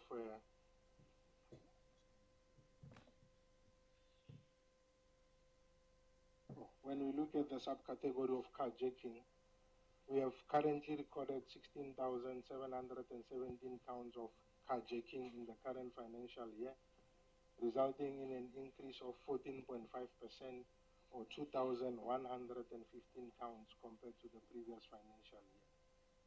Carjacking reached its highest level during the past decade in 2016-17, with an overall increase of 18.1%, or 2,565 cases. Then the provincial breakdown of carjacking, it has increased in 6 of the 9 provinces. Only 3 provinces that have recorded decreases was Northern Cape, Free State, Eastern Cape, Limpopo, Northern Cape, Free State, and the Eastern Cape. Then robbery at the residential premises, we have recorded 22,343 counts of robbery at residential premises, or an increase of 7.3%, or 1,523 counts compared to the previous financial year. During 2016-17, the robbery at residential premises increased in 7 of the 9 provinces, and the most significant increases were experienced in the Northern Cape, Northwest, Free State, and Gauteng. In KwaZulu-Natal, it was indicated that suspects in cases of robbery residential premises mostly operated in groups of 2 or 3. In Limpopo, students staying off campus at Mangweng were targeted at their rooms and usually robbed of laptops, cellular phones, but in some instances, they were also raped. At non-residential premises, 20,680 cases, or 5% increase was recorded. That is 982 counts more.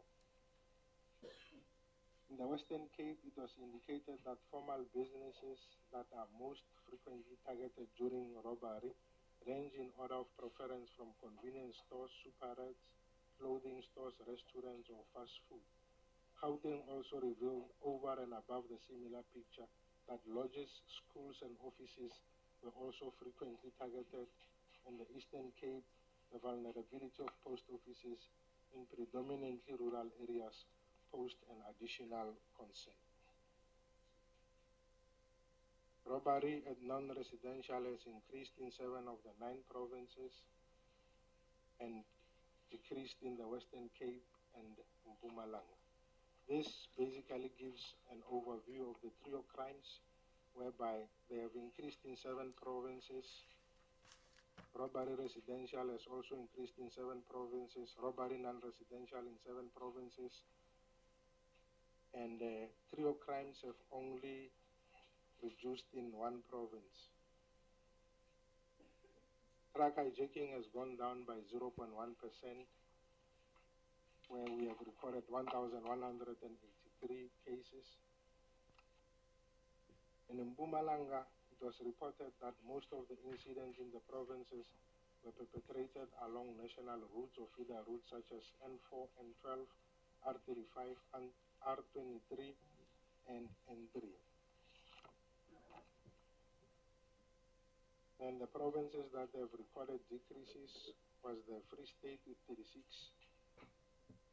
or 24, and the highest increases occurred in Limpopo with 12 cases more than the previous financial year. Robbery of cash in transit has increased by 10.9% or 152 counts when compared to the previous financial year. A considerable number of incidents were reported on Mondays, followed by Saturdays, that is 18.3, Tuesdays 18.5, and the high incidences of Monday can be attributed to increase in turnover of businesses over weekends when most people do their shopping and more money is spent at places of entertainment, resulting in larger amounts of money deposited on Mondays. High levels of violence frequently associated with CIT. In some instances, civilians, security guards, or members of law enforcement were injured in 22.8% of the incidents, and in a further 6.1% of the incidents, suspects used explosives to open safes in the vehicles to gain access to the money. The latter incidents are all occurred when the CIT vehicles were targeted while they were on the road. Then the provincial breakdown. This crime has increased in 5 provinces: Gauteng, KZN, Mpumalanga, Western Cape, and the Free State. Bank robbery has gone down by 50% from the previously reported 6 cases to the current 3. In terms of provincial breakdown, this crime has gone down across all the provinces, with the other provinces reporting almost the same number, or a 0% change when compared to the previous financial year.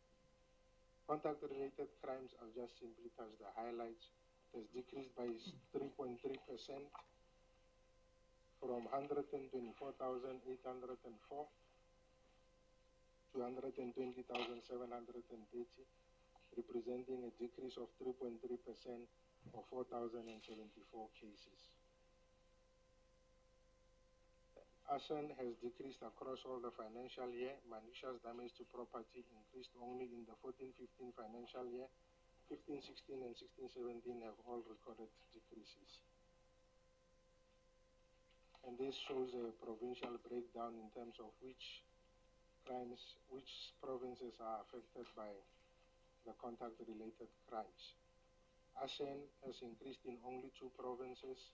Similarly, malicious damage to property has increased in only 2 provinces.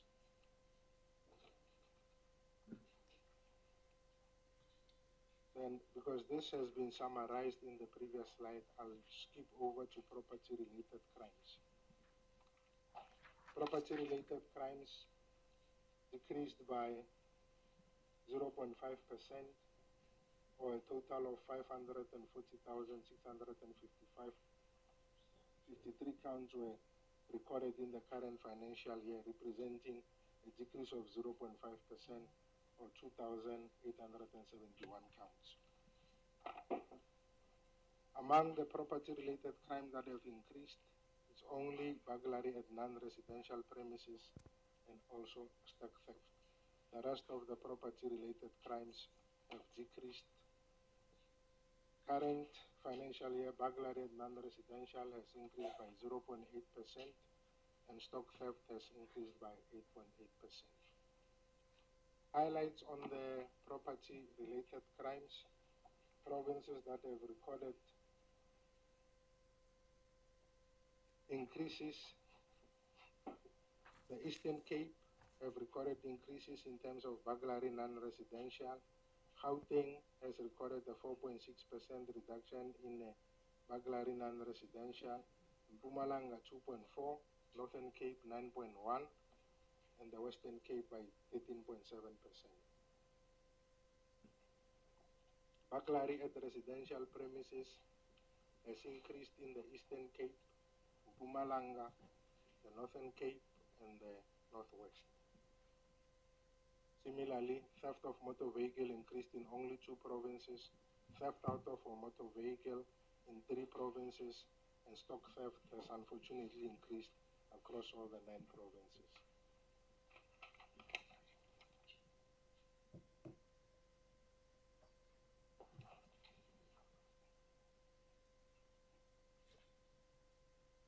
General, is you can move. We can move. We don't have to wait. We can move because remember, you've got 1 o'clock is the news conference by the Minister, and I want to allow members enough time. So, General, I think we must give the petrol pedal. Thank you. Burglary at non-residential premises has increased by 0.8%. We have recorded 75,608 counts of burglary at non-residential premises, reflecting an increase of 0.8% or 610 counts. The provincial breakdown, this crime has decreased in 5 of the 9 provinces, with the highest reduction recorded in the Western Cape of 6.1% or 809 charges less. The highest increase was reported in the Northwest with 13.7% increase for 729 charges. Burglary at residential, a total of 246,654 counts were recorded, reflecting a decrease of 1.6% or 3,952 counts compared to the previous financial year. The provincial breakdown, this crime has increased in 5 of the 9 provinces, with the highest decrease recorded in the Free State of 4.5%, KZN 3.3%, and the highest increase was recorded in the Northwest with 2.2% or 340 counts. Theft of motor vehicle has gone down by 0.9% after having recorded 53,307 charges. The decrease is 0.9% or 502 counts compared to the previous financial year. In terms of provincial breakdown, only the Eastern Cape and Gauteng have recorded increases in terms of theft of motor vehicle and motorcycle.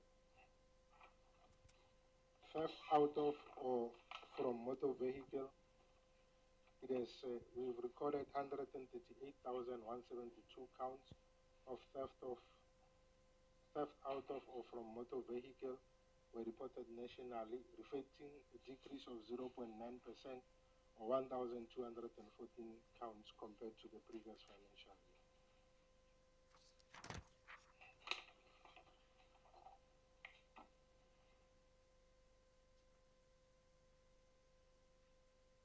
Then when we look at the stock theft, stock theft is one of the crimes that have fluctuated the most during the past decade. We have recorded 26,902 cases during the current financial year, representing an increase of 8.8% or 2,187 counts compared to the previous year. During 2015-16, a decrease of 1.0% was recorded, and this crime increased by 9.7% or 2,368 since the financial year 2013-14, when the reported stock theft figures were the lowest during the past financial year. In terms of the provincial breakdown, this crime has increased across all the 9 provinces, starting with the Northern Cape at 1.8% increase or 24 charges more, to Mpumalanga with 22.7% of the charges recorded. Other serious crimes, which is made up of all theft not mentioned elsewhere, commercial crime and shoplifting, that is the broad category of other serious crimes, we have recorded decreases in terms of all theft not mentioned elsewhere for the 3 years, and commercial crime has increased in the past 2 financial years, 3.1% and 5.2% respectively. And shoplifting has increased in the past 2 financial years. Other serious crimes, it has gone down by 2.0% or 9,799 counts from 469,276 to previous 479,075, representing a decrease of 2.0% or 9,799. This Serious crimes have increased in 3 of the 9 provinces, and the other 3 provinces have recorded decreases. The breakdown, all theft not mentioned elsewhere, has increased in 3 provinces. Commercial crime has increased in 8 provinces, with the exception of Northwest having recorded a decrease. And shoplifting has decreased in 4 of the 9 provinces. So I'll skip the types of other crimes because we have given an overview in terms of what is made up of those, and jump over to crime detected as a result of police action. These have increased by 9.6%, and in the current financial year,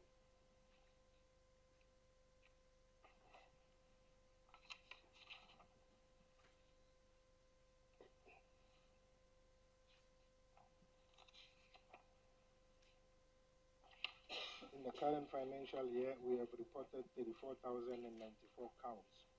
This follows on a small decrease of 0.3 experienced during the 2015-16 financial year. During the past decade, crime detected as a result of police action increased by 128.7% to 219,446 counts. And when we look at the 4 crimes detected as a result of police action, illegal possession of firearms has increased by 9.2%. Drug-related crimes have increased by 12.9%.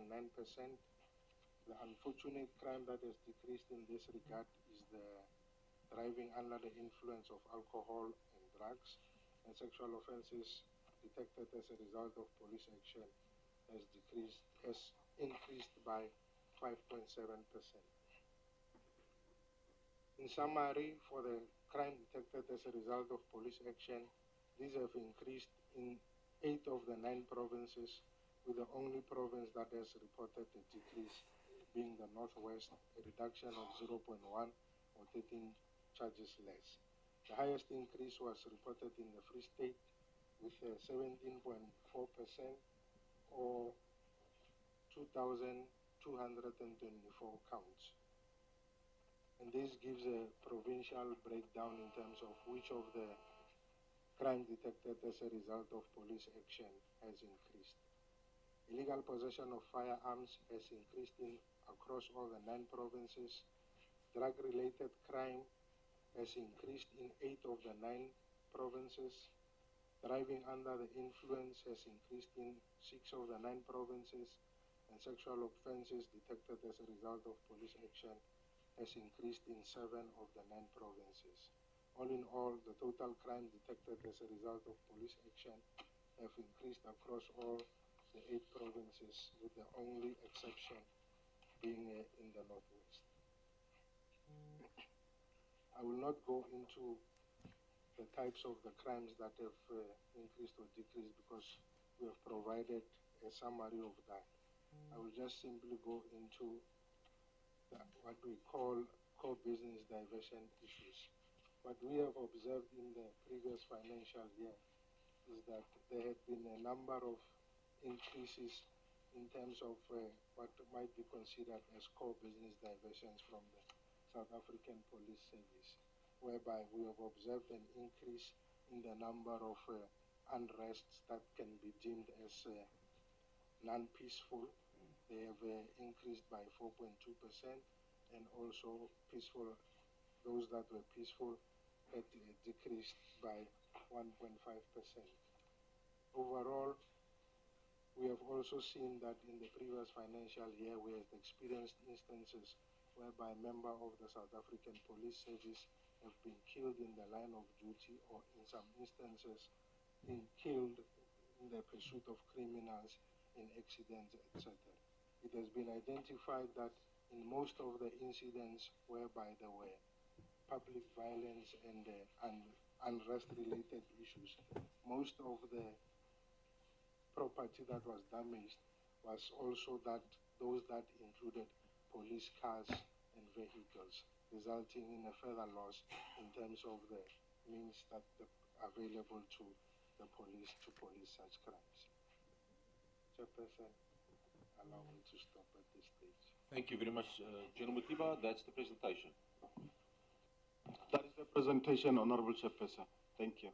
Thank you very much. Honorable members, we're not going to take a tea break. You're welcome to get tea or coffee or refreshments, but we're going to push through. And I'll start with Honorable Sheikh. 3 questions per member. I'll first maybe a few matters also from my side.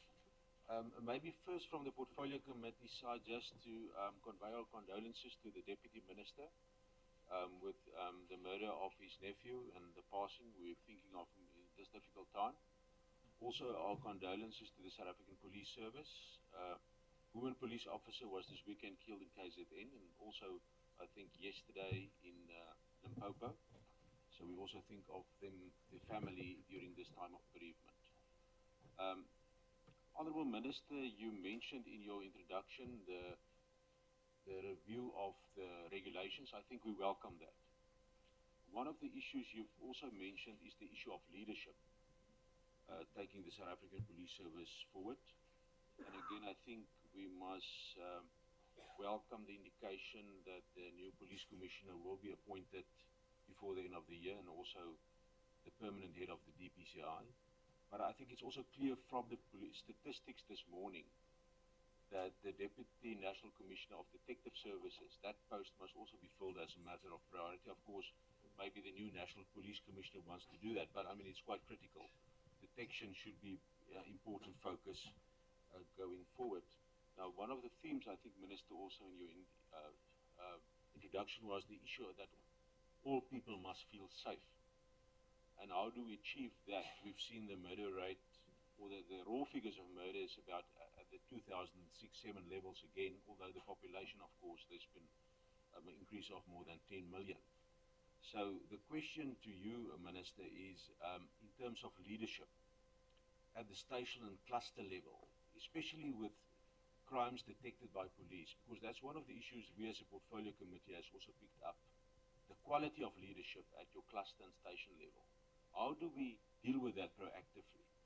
Because I think one of the elephants in the room maybe is the issue of the NDP recommendations, the matter of the National Police Board. Of course, the Secretariat is looking at that, but I think what's quite clear also from the statistics this morning, we need a National Police Board that can set the guidelines and requirements for leadership in the South African Police Service. Because you will go to one station where there's excellent leadership, and just next door there is problems. So, Minister, maybe just to get your thoughts on that. The second issue is the issue of resources and manpower, and it's quite clear from Treasury's indications, and we don't know what's going to happen tomorrow, but all departments must take cuts across the board. Now, the issue of technology will be critical going forward.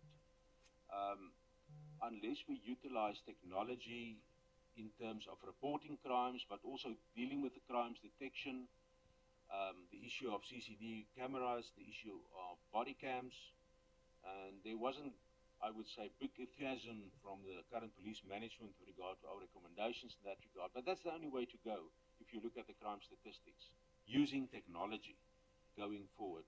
To police like in the 50s and 60s, that model is not going to work. So, Minister, if you can maybe just give us your views on that, we will appreciate that. Then just my final question to the Acting Police Commissioner. I think one of the concerns flowing from the statistics for the Portfolio Committee is the issue of aggravated robbery. We've seen carjackings increase by 14.5%, robbery at residential premises by 7.3%, and robbery at non-residential premises increased by 5%. Now, these crimes are dependent on the ability of the police to have good intelligence. I think the Minister has announced certain steps to turn around the situation in CI. But Acting Police Commissioner, what is your action plans, judging now from the statistics with regard to aggravated robberies? What are you going to do, especially in those 4 targeted provinces, to ensure that there is credible intelligence available for the police to deal with that proactively? Honourable Imam Sheikh. Thank you, Chair. Allow me to start off by welcoming the presentation by SAPS. Whilst one will acknowledge that there's been some success. At the same time, let us not forget that there are very, very serious challenges in terms of policing in the country. But Chairperson, allow me to start off with two issues. The first one being that we did an oversight visit to KwaZulu-Natal not long ago, and it seemed to have yielded a lot of results. There's been great success in terms of the drug dealers in Chatsworth and things, so we want to commend on behalf of the NFP, I want to commend the South African Police Services for their success in dealing with crime in that particular area. Minister, we've heard and read through the media, and correctly so, you speak about bringing in the South African Defence Force to assist the police. And I want to thank you very much for that bold step that you have taken, because we've been calling for this for the last 2.5 years with all the different ministers, commissioners, that this is probably what's going to help SAPS. However, my concern is, when are you planning to implement this? Is everything in processes in place in terms of you getting the signature from the president? But Minister, I want you to be mindful of one thing. We spend a lot of time either criticizing the police or grandstanding, and this is going to be no different. In my understanding, you are going to get a lot of criticism if one single thing goes wrong, because some of us wait for it to go wrong, to be honest with you. What mechanisms are you putting in place that when you're going to beef up assistance to the police services through the security, you're going to ensure that we're not going to get lawsuits or people now saying the decisions that you take that is incorrect? Minister, the next thing is this: you correctly talk about having what we've also discussed here and repeatedly requested, is where you need a kind of a massive imbizo with all the role players, South African Police Services, stakeholders, portfolio committee, to be able to identify what is the way forward.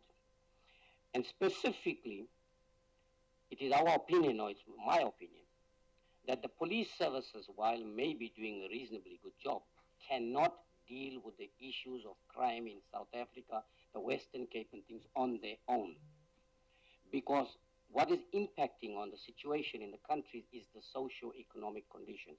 And I see you talk about engaging with relevant departments, that is social development, basic education, sports and recreation, civil society, all these different people to engage together with us all to bring in one engagement so that we can find the way forward, so that it is our collective responsibility to improve the lives of our people and make it a safer environment. Because I'm not satisfied that despite what mechanisms you put, the police can deal with this, because they should be preventing crime, but they're spending more time dealing with crime. But finally, in my question, Isn't that three? well, the other one was Comment. comment. Yeah, Yeah. we're going to have a lot of comments. Yeah. Okay, but I see you don't talk about another very serious crime that's emanating recently, and that is the kidnapping and ransom, which seems to be going on throughout the country. So I'd like you to comment on what we're actually going to, what mechanism we're going to put into trial in terms of intelligence to deal with that. And I am of the opinion that most of these people that are engaging in that particular type of crime are foreigners, and that have been specializing of this in their particular countries, like Pakistan, for example, and they are now creating that havoc in South Africa. Thank you. I'll stop. Thank you, Honorable Imam Sheikh. Honorable Malabatsi. Thank you, Chairperson. Let me join my colleagues in thanking SAPS for the presentation of the crime statistics, and also to say, yeah, there are some areas where you registered a decrease and some areas you registered an increase, especially murder, which is very worrisome because people lose their lives. My first question is, to what extent is the data from the VOCs used? My second one, can you elaborate on the role of the crime registrar? And also tell us if this office has sufficient capacity to check on the accuracy of the crime statistics. My third one, has the 2016/17 crime statistics sector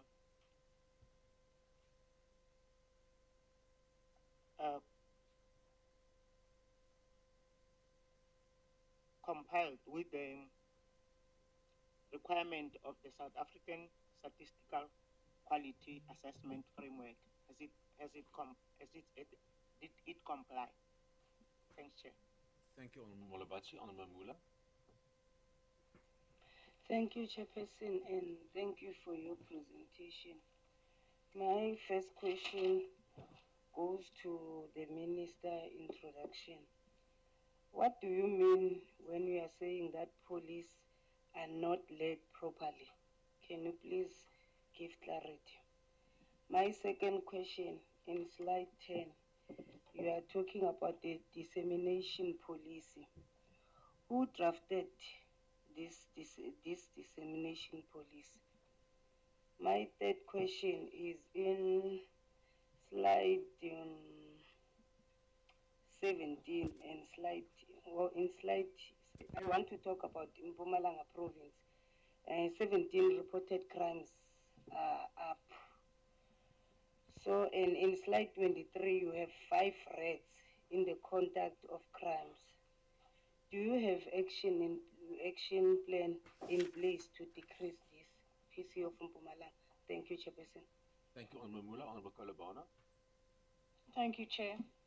Chair, I hear all the fine words about finally turning the SAPS into a professional police organization. I think that's what we all want.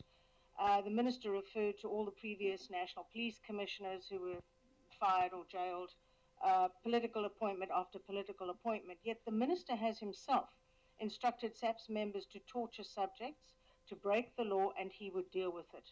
Now, how is it possible that a person in this position could still in this day and age be following that shoot to kill mantra? Surely we as a country learned our lesson from Marikana.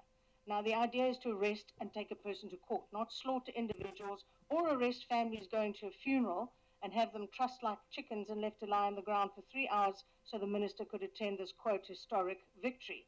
Now, one of them was even stripped naked in front of women to check whether or not he was circumcised. That so-called victory will, by all accounts, cost the SAPS millions in damages. So we're here sitting in a room full of generals, an apartheid-era title reintroduced by former National Police Commissioner Fikile to ensure a more militaristic bent to the SAPS. When are these militaristic titles going back into the dustbin of history along with the shoot-to-kill mantra? Secondly, I'd like an explanation as to why this information today is only being released to us after the tabling of the annual report. Some may say the police reporting on their own activities is akin to allowing a matriculant to mark his or her own paper, but rather a month late than never. Now, over 52 murders a day, up 1.8%, that is the greatest fear in this country, that everybody knows. A farmer, a business person, a student, and they just pray daily that they're not one of the 52 who are going to be murdered that day.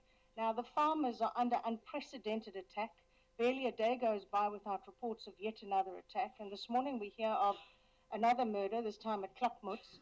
From Friday to today, 9 attacks and 2 murders. But your rural safety plan has never really been lifted off the page, no additional resources provided.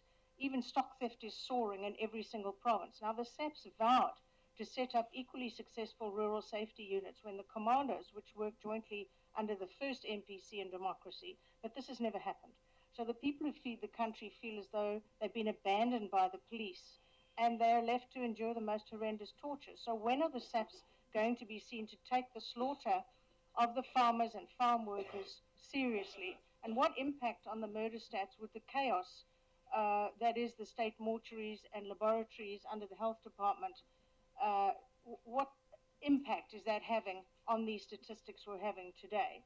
And then finally, there is a claim here that sexual offences are down to 49,660. That's 136 women, men and children raped or otherwise sexually assaulted daily. Yet every NGO in the country gives the same information that for every rape or sexual attack, only 1 in 15 victims goes on to report it to the police. That would then make the true figure of sexual attacks closer to 750,000. There isn't adequate victim support. There just isn't when you go to the police stations. That is why victims do not go there. They know their chance of conviction is minuscule They know the horrors of the rape kit, and the court appearances will, to all intents and purposes, be nearly as awful as the rape itself. Do you have a specific breakdown, for example, of women, men, and children individually who were raped and sexually assaulted? We've had them all gathered together. Let's find out what's happening to, specifically in my interest, the children. Thank you, Honorable Kolobard. Honorable Groenewald. Thank you, Chair. Chair, I will be short, and I will start with the Honourable Minister. The Honourable Minister says quite a lot of things in public, and I don't think I'm going to respond on that, because we will take the whole day. But I want to start saying to the Minister, the crime situation in South Africa is so serious that there is no time anymore for rhetoric remarks. This is very serious. And the Minister won't believe it, but I agree with him what he has just said when we started. He said that we must bring back professionalism, discipline, and accountability. Minister, if you can succeed with only those three things, you've done a job well done. But now my question to the Honourable Minister is, since 2012, we have specific identified cases of 1,444 members with senior ranks with criminal records in the South African Police Services. The bad apples for the good men and women fighting crime. My question to the Honourable Minister is, what is he doing about that? About the criminals, and to ensure that there is accountability. Secondly, Chairperson, we started with a very nice rosy picture. For instance, we started with the highlights of the 4 categories on community reported serious crimes. Everything is a decrease. So it looks good. I think it's a smokescreen. Because if you go and look, for instance, at the trio crimes, the most feared crimes of the general public in South Africa, namely carjacking, robbery at residential premises, and robbery at non-residential premises. All of them had increases.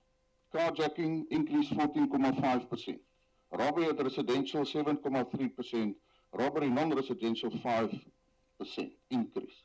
But Chairperson, if you go and look over a period, then you will see for the last 5 consecutive years, there was an increase in all 3 of these crimes. And let me give you the figures. What was the increase over the last 5 years? For carjacking, the increase was 14.5%. No, sorry, 77.5%. For the last 5 years. Carjacking, 77.5% increase. Robbery at residential premises, an increase of 33.2%. Robbery at non-residential premises, an increase of 42.6%.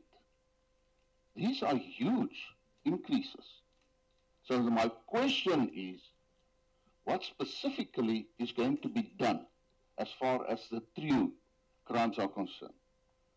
My third question, Chairperson, is actually, with great respect towards my honourable member from the DA, it seems they have discovered 4 murders these days. My specific question to the police is, can we please get the statistics for the last of the reported area, the statistics of farm murders and farm attacks? My last question, Chairperson. I want to receive an explanation, because if you look at the quality, the crime statistics management and the quality process, it says on slide number 8, there are 6 components identified, but there has been complied with 4 of the 6. The last 2, namely the self-assessment and the independent assessment of the SAS QAF, has not been complied to. Now, if you look at the independence of it, can I give an explanation? What is the impact that we did not comply to that? In what sense that we then can add credibility to the figures given to us today? Thank you, Chair. Thank you, Honourable Groenewald. You covered. Honourable Ramatlakane. No, thank you, Honourable Chair. And I think the quick question, but before that, Chair, I think we equally have to say this, that there is a lot of work that the police are doing. And I think that obviously when we discuss the stats, we forget to say to them that they do the thankless job. This thankless job, we need to say as members of parliament, as we sit in these chambers, that we must acknowledge it and we must thank them for that contribution. They pay with their lives, making sure that we sleep peacefully at night. So I think that's the first point I want to make. That unless it's not noticeable. Chair, quick questions. One is the minister's question. And I want to support this thing that I think the whole question of review is important. The whole question of leadership is important. It's a matter that the committee has been seized with over time. That the issue of leadership, stable leadership, less fighting conflict leadership by objective, the common cause that you need to fight crime is important. And for a while we have not seen such thing in the police. So we're happy and will support that we achieve that objective. That instead of fighting crime, you end up police fighting amongst themselves, which does not help. So we support the issue about the leadership questions. So that's just the question in agreeing. Quick one, Minister, if you look at the National Commissioner,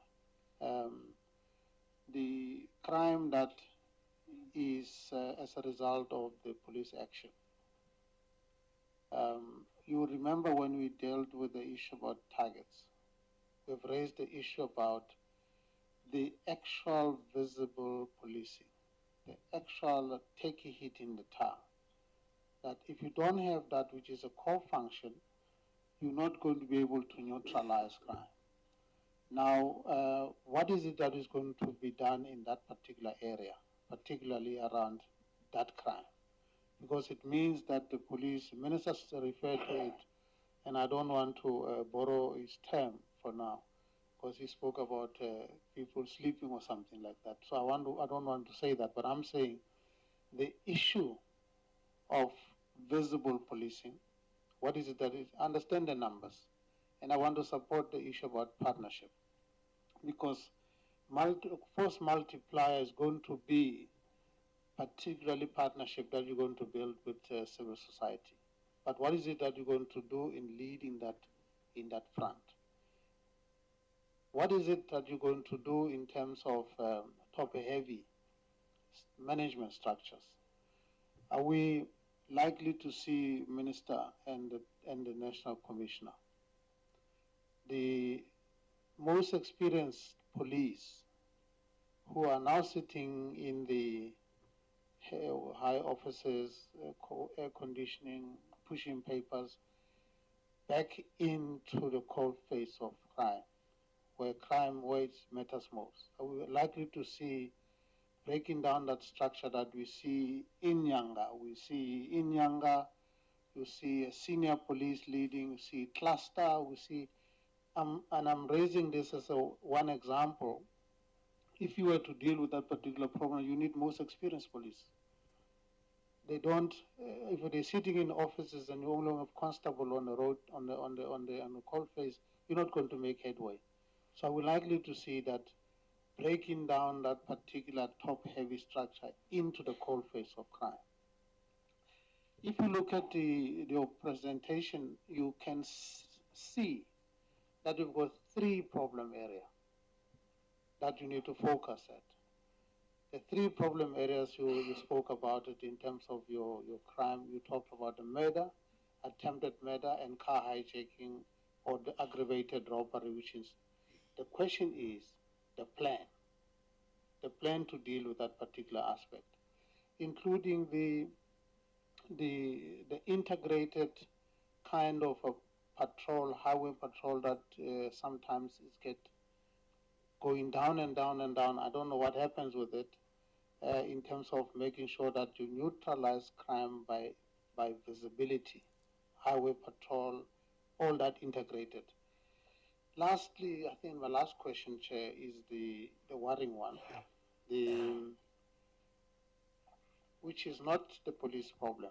They cannot be able to deal with this alone, but are we likely to see, particularly around murder, the explanation about drugs, liquor, is one of the problems that contribute into a social conflict in terms of people knowing each other. Are we likely to see those unregulated shebeens, drug sports being really attacked and closed down? Sometimes the police just monitor them. They monitor them. Can we not say that this is going to be a zero kind of tolerance? And I'm emphasizing zero because I think that's the language that the minister speaks about, speaks clearly. Are we likely to see that? Thank you, Chair. Thank you, Honourable Lakani. Honourable Marke. Thank you, Chair.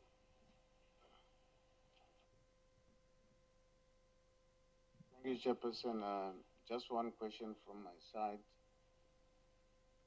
An increase in stock theft across all provinces, and I think it's a huge increase. Is there any specific reason why that should be so, and what is being done about it? Thank you, Chairperson. Thank you, Honourable Marke. Honourable Member Professor Musimang. Thank you, Honourable Chair. Firstly, I would like to add my voice to those who welcome to the presentation and those who complimented SAPS for the decreases, however small, but it gives someone faith in SAPS if we feel that there is a decrease, rather than hearing all the time about increase. My first question is to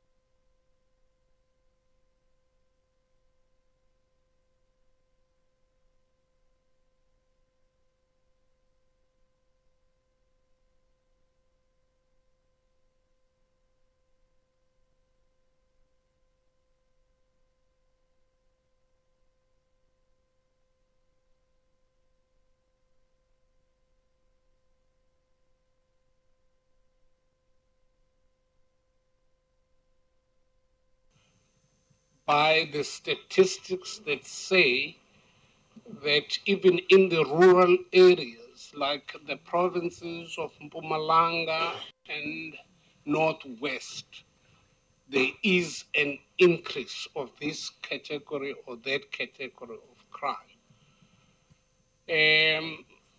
Rural areas were seen as some haven where the old folks live, and there is very little crime happening there. Suddenly we hear that there are increases in these areas. I don't know whether the police have got a plan to assist in those areas, to restore the peace there and reduce the criminal elements. The third question is about the increase in car hijackings. Communities often tell us that the market for these vehicles is across the border. How are SAPS dealing with our porous borders? Are we helping the criminal elements because the borders are not properly guarded, properly policed? Why is this? So how can the police assure us that they are fighting the element of the stolen, the hijacked, and then cars that cross our borders for markets beyond South Africa? Thank you very much. Thank you, Honourable Member. Honourable Bailey. Thank you very much, Chairperson. I want to start by just acknowledging and welcoming the presentation of the breakdown in the sexual offences in this year's annual crime stats. It's what the committee had recommended since last year, and it's important that we get that detailed picture. Now, the Minister, in his opening remarks, mentioned the need for intelligence-led policing, which obviously I fully agree with. But that approach we've seen is being hampered by the Crime Intelligence Division being in crisis. It's been dysfunctional, as shown by its inability to get a grip on organized crime. It's been politically captured, and it lacks leadership stability. Now, I don't think it's hard to argue that policing is not rocket science. The formula for effective policing is quite straightforward. It's about having fit-for-purpose leadership, which the Minister touched on. They must have the right priorities, enforce strong accountability, ensure that there's adequate staffing, resourcing, equipping, and training at station level, and you wrap that around with strong investigative capacity and strong crime intelligence capacity. So with respect, Minister, I have to say we do not need a crime summit. What we need is to get the basics of management right, and in particular to build safety partnerships with stakeholders, communities, and the private sector. So what we saw in summary with the crime stats is that murder, attempted murder, aggravated robbery, in particular trio crimes, stock theft are up. Stock theft in particular, every province is up, as well as cash and transit heists are back on the up again when it seemed we had put the lid down on them. And although common robbery and property-related crimes decreased overall, they actually increased in a majority of the provinces, 5 out of 9. And I wouldn't blow a trumpet too hard about truck hijacking because that only went down by 1 case overall. And we saw a majority increase in 5 out of 9 provinces. So to put it bluntly, Chair, and I think much to the ire of honourable members on the committee, the conclusion is that we are not safe on our streets and in our homes, which is fundamentally a failure of policing. So with respect, there is not much to congratulate or to laud. There is much, in fact, to lament and to be greatly concerned about. And this was actually highlighted in an oversight visit we did at the Nyanga police station on Sunday, where we see that the SAPS are not being given what they need at station level to fight crime. A few examples is that 4 of the posts for sector commandos have been vacant. The station can't do 2 vehicles per sector for crime prevention patrol, delays with vehicles coming out of SAPS garages, as well as detectives having caseloads of more than 200 dockets. Some even have up to 230. There is not a snowball's chance in the burning depths of hell that police functions effectively under those conditions. So, Minister, the question I want to put to you as my first one is, when can we expect to have, especially the competent station commanders who've proven themselves deserving of it, to be empowered with delegated management authority and devolved budgets so they can run their precincts with more autonomy. They can form local safety partnerships.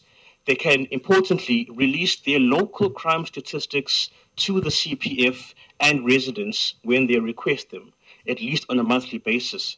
And finally, to devise customized policing strategies that are suited to their context and with the means to implement this. When are we going to see that localization happening, which is international best practice?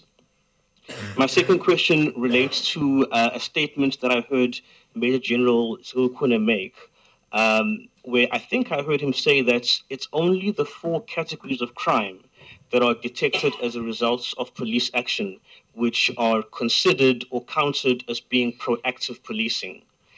I just want to check, did I hear that correctly? Is that the thinking and the approach of the SAPS, that only those 4 categories and not any of the 17 reported ones counts as requiring proactive policing? Because if that's the case, Chair, that's precisely the problem. Because all organized crime requires a proactive policing approach.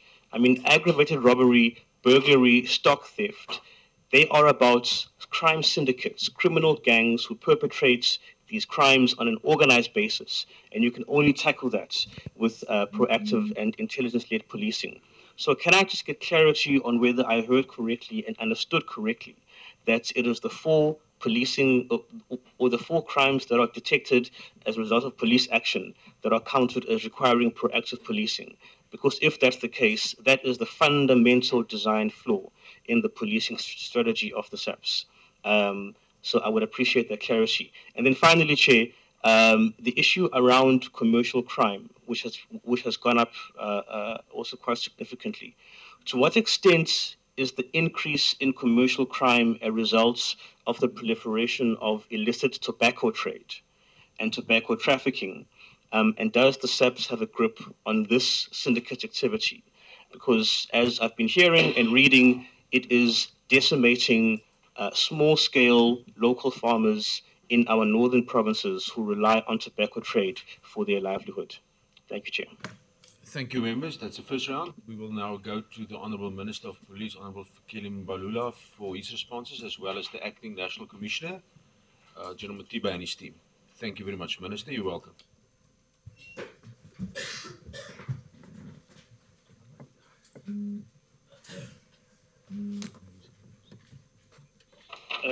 Thank you, Chairperson. To start first with your questions and input,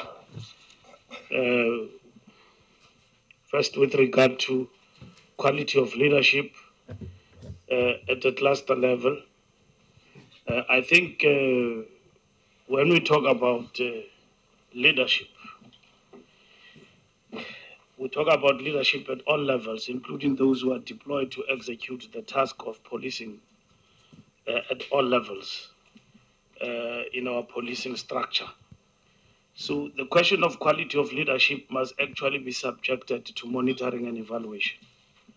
And if we don't put up the MMEs in relation to supporting leadership, because the only thing that we are good at exercising is when we visit people and we keep them on check in a surprise visit. It's just but one dimension. But monitoring and evaluation means you put people in positions with specific mandate. And at all times, in relation to those mandates, they must then be kept on check. If you have a school, kids with the same textbook, same resources, but they are not functioning at an equilibrium, both. If you check the deficiencies in the system, you'll realize that the fundamental problem is leadership. And organizational development teaches us that we must be averse to that in relation to our police stations. How do we make our 1,000 and odd police station functional? We know that we don't have enough personnel, but optimally to function with what we've got. Do we keep people on taps and on check, and do we hold them accountable? That's what is important. And do we grade and position people according to their capabilities in terms of subjecting them, including the question of training? I can be promoted anytime, but if I'm not going to be prepared for the next level, I will be a failed cop because I'm not prepared to manage. I'm good probably as an operator running around and all of that, but management on its own need people to be trained and capacitated. Now, we can't lament about that. It's a question that it must be integrated into the overall management of SAPS. I can't speak here with authority and say all the thoughts that I've got and the reports that I've received are enough. I'm on the process of engaging with various components of SAPS. I've started with crime intelligence, and I've put to test what I need to do there. I've given them clear directives, and then I will be proceeding to meet with others, that is now detectives, that is human resource, and all of that, all the components. I've met with IT, we discuss a whole question of strategy around the question of technology and its importance in the fighting against crime. But in all of these levels, the most important question is the question of leadership. So I'm saying quality leadership, it is necessary and absolutely important in the work that we do. I agree with the question of the police board as a requirement in terms of the NDP. Our secretariat is working on that, and that we should be in a position to come to Parliament with regard to the establishment of the police board. We don't need to waste time around that. The question of technology, which you talked about, Chair, is important in our work. I was saying to police the other day, General Mutiba and the team, as we're discussing, even from the beginning, in terms of the top management, that technology is important. In the light of the shortage of resources and manpower, we need to massify technology and basically get personnel that can manage that properly.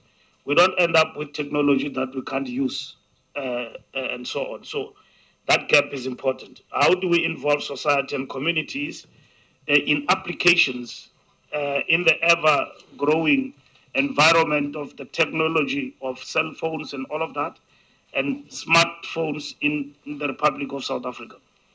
We need to deal with that, and I think that our team within SAPS is efficiently dealing with that particular aspect. Regulations are important, as you have actually said, and we are applying them in relation to the South African Police Minister, because regulations, Chair, are actually delegated. As in 2008, Minister Ngakula delegated to Jackie Sleby, the former police commissioner, 2008. And in this particular instance, they can be amended at any given point in time, but not for abuse, in line with the South African Police Service Act. Because we can't rely on goodwill for certain things to happen. They must happen because they've got to happen. Because we've got a mandate, you hold us accountable. One time you were asking me a question in Parliament, Minister, you're in charge, and I responded quite, with enthusiasm to that question, which came from the benches, that indeed we're in charge. But I can't be in charge when I give directives. People disobey them with what is called malicious compliance. And you just look at me with your straight face, you don't do what I'm saying you must do. And then we end up arguing. And we don't have to do that. Things must happen. We must move. We've got no time to waste time, like we say. So the question of regulations will come, and then you'll get them. We're in the process of processing that. With regard to the NFP, honorable member, with regard to the Defense Force, that is being processed as we speak. With the President, I'm standing here also as the Acting Minister of Defense Force. So in this particular matter, we're processing the issue.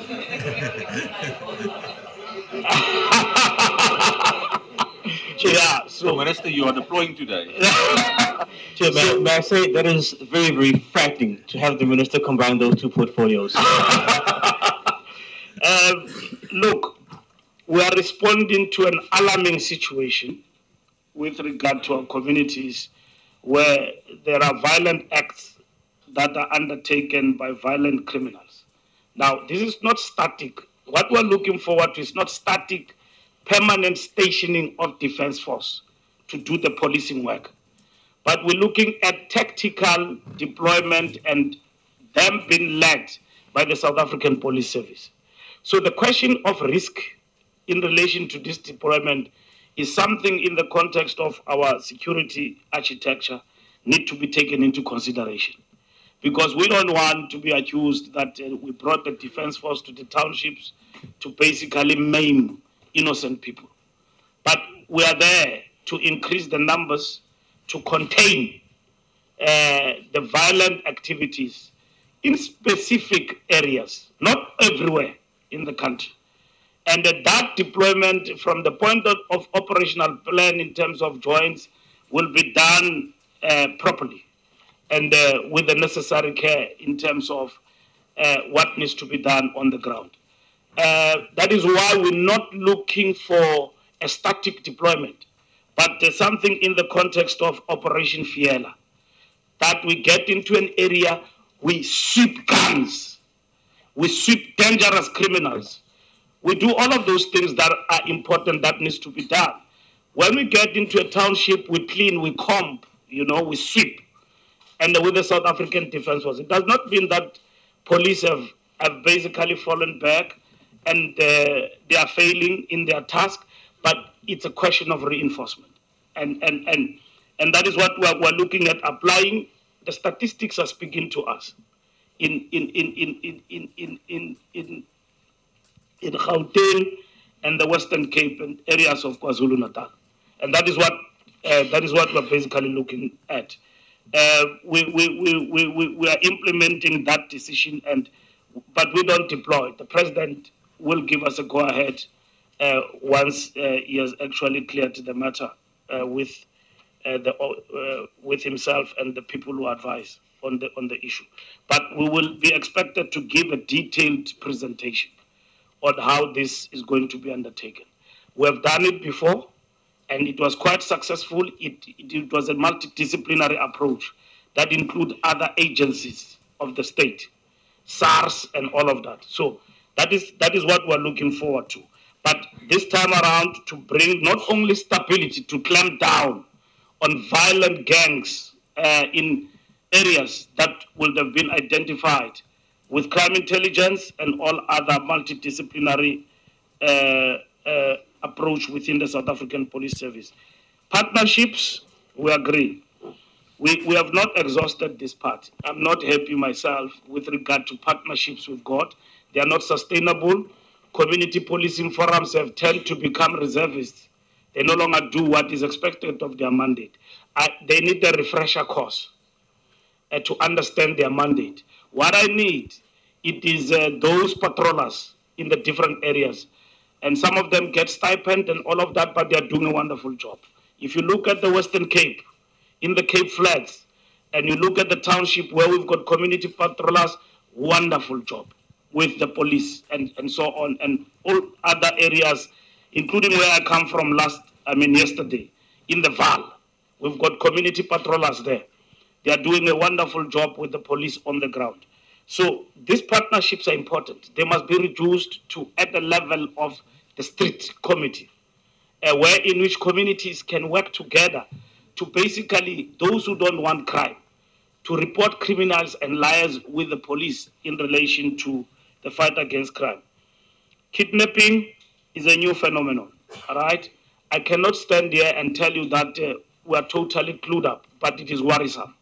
There are a few people in and around South Africa that have been kidnapped and who are very wealthy, who come from a Muslim background and so on. And whether or not that is getting out of control, I can't give that. But I'm aware of high-profile cases in that regard of people that the police are dealing with that matter, and not in a specialized form, but it has been handled and attended to. Because the question of ransom and so on cannot actually be acceptable.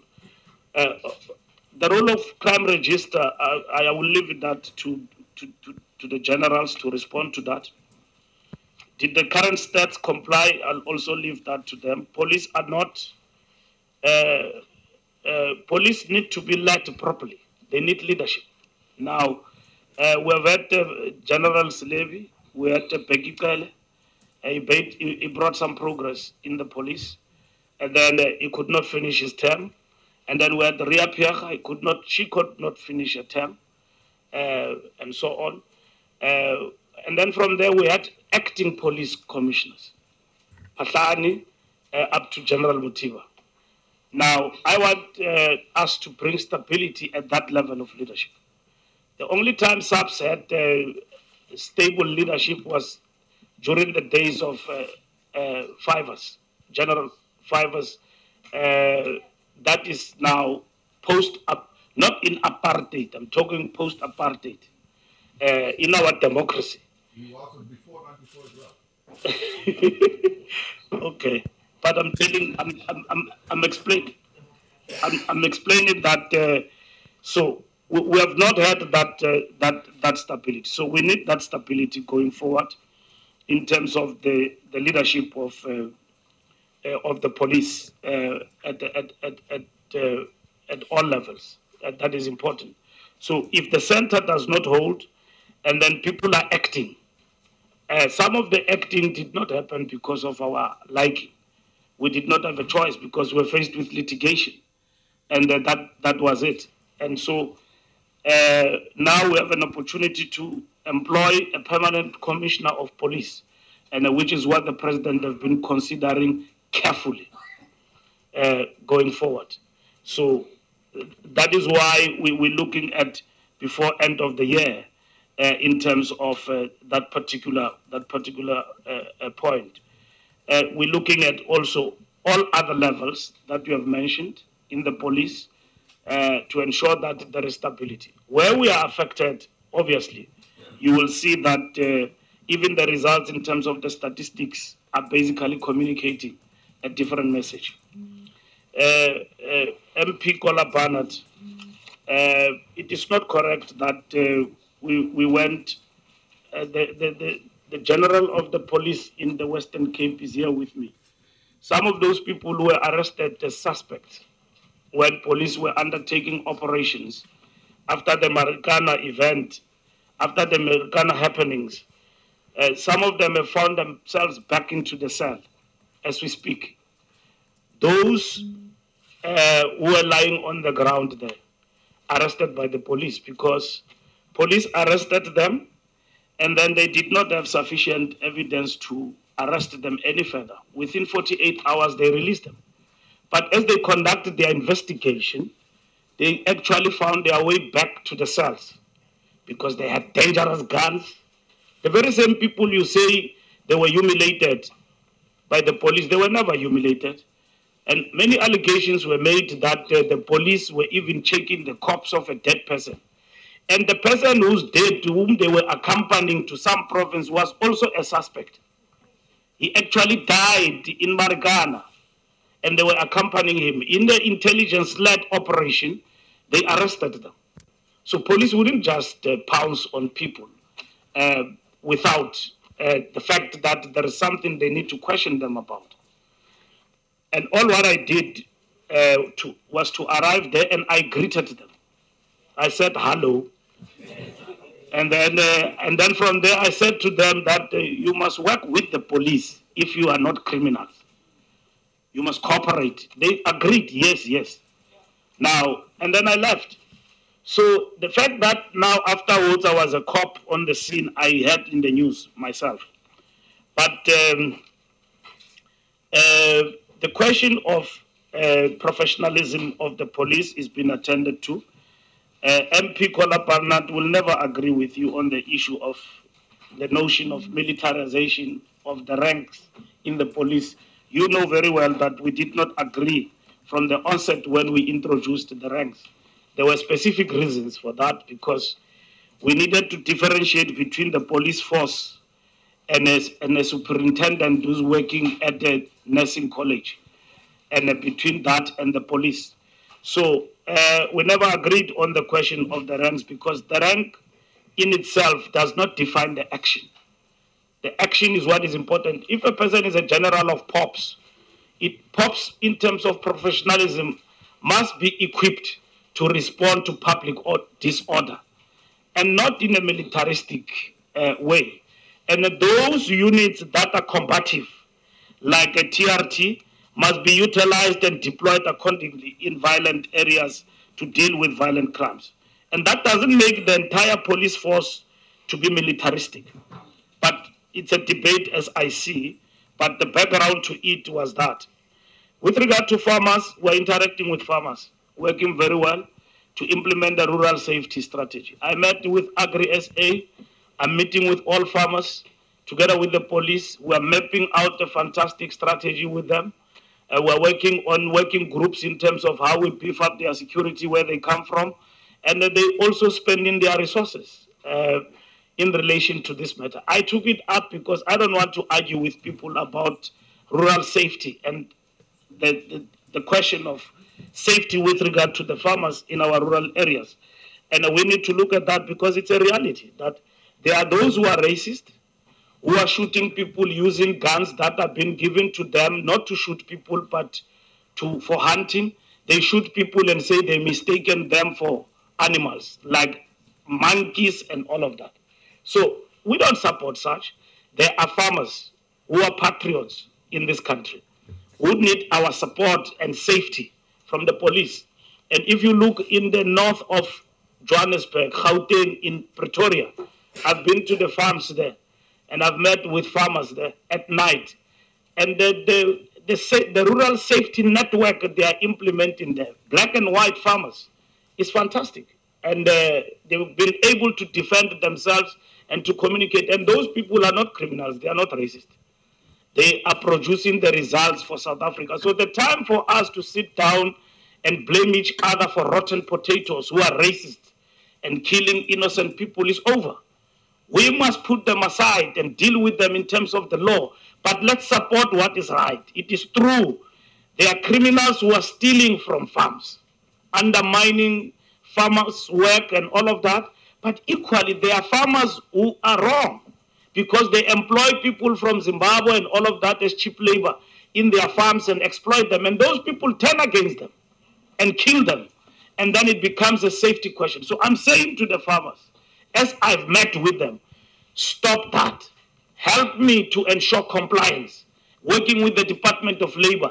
Don't employ unregistered, undocumented foreigners in our country.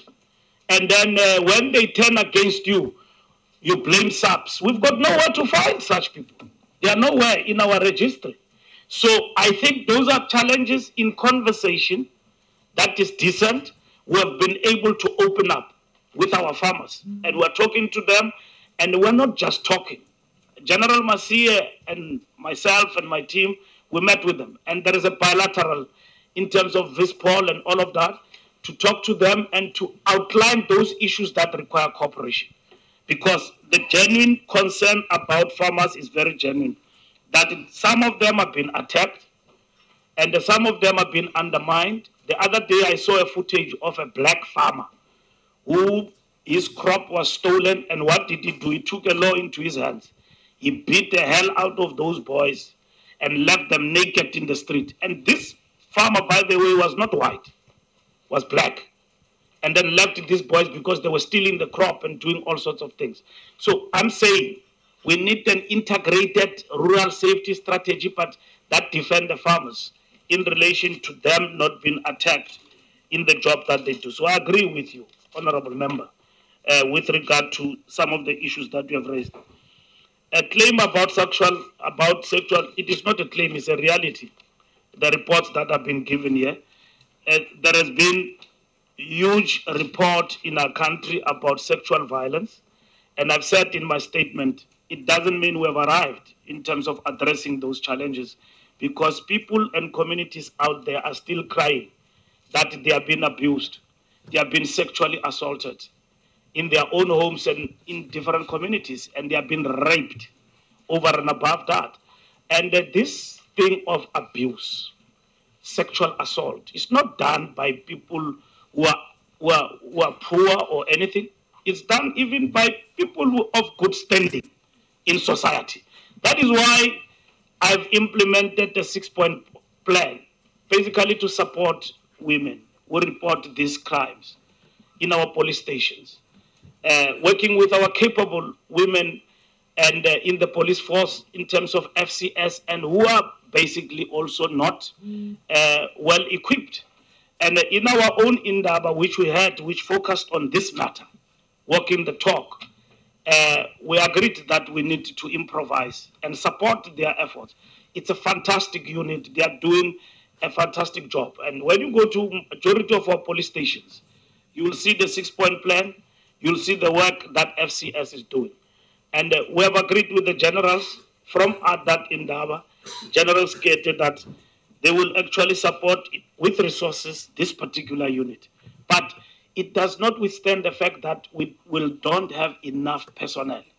And that is what is important we need to address in the long term. So some of these issues, we are attending to them. And the question of sexual violence, it's a matter that we must all basically deal with.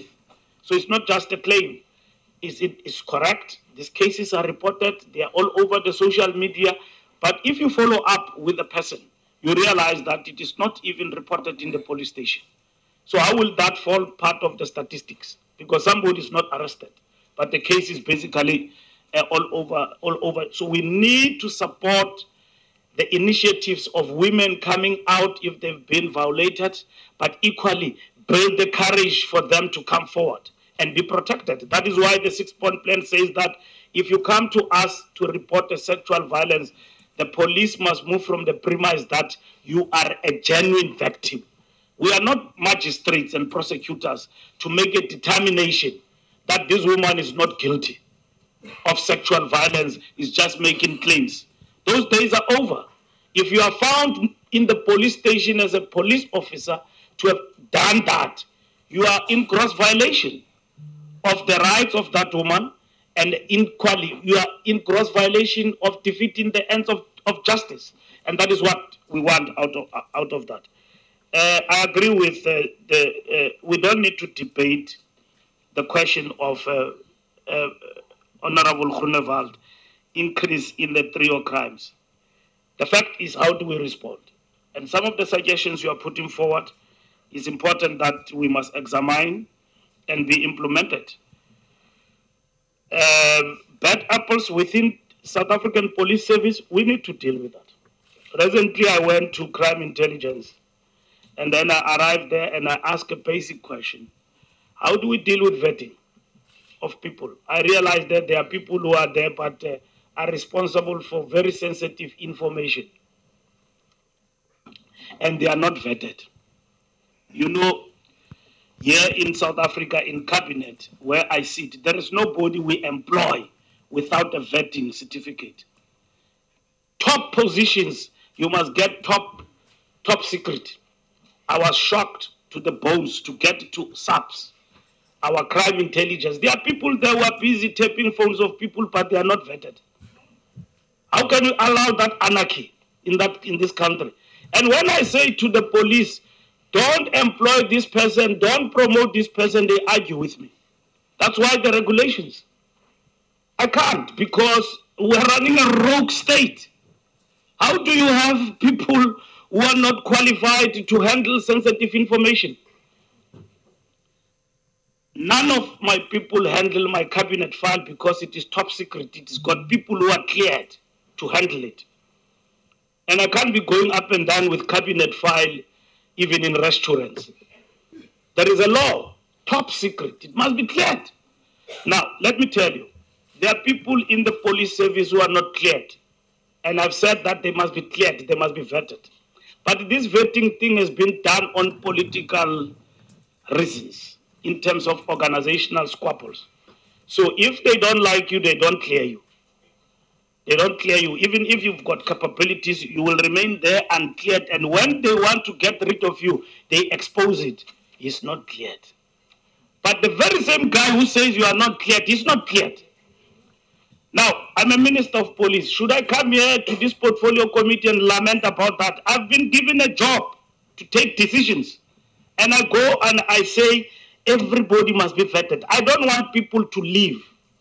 But those who've got criminal records and failed the vetting, they must go. And I start with crime intelligence because they are the bosses who vet people. And they are supposed to vet top management of the police and everybody.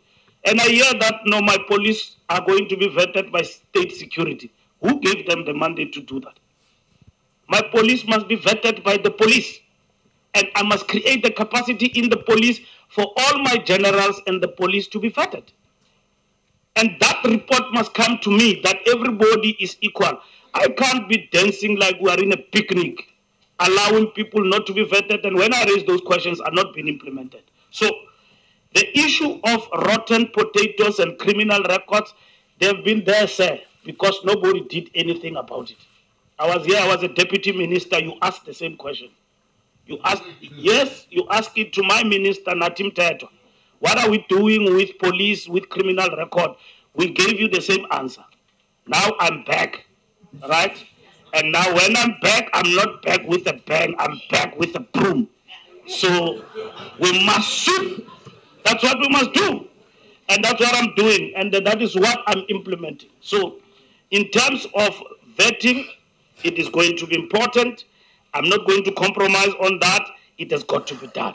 But I'm not expelling anybody who's not vetted. I'm saying don't suppress my police who are capable because you have suppressed them and used the vetting as a tool to suppress people. Because this general comes in, is given a status of a national general. He chooses who must be vetted. And then another one comes. He chooses who must be vetted. No, this vetting thing, we must take it away because they need to be vetted, but we must have structures among the police for the police to be vetted so that people can work. I want capable police to be given an opportunity to express themselves. These thing people, when they arrive in the top management, they start to decide this one is not wanted, that one is not. I don't want that. Let people fail in their duty. Then on the basis of that, you can reshuffle them. Don't use top management of police as some cabinet reshuffle. You must have capable people. When you arrive, including the one who's coming, if he's new, police general and all of that, he must be able to go to the file and look at people and their capabilities and build camaraderie and unity and give people an opportunity to express themselves.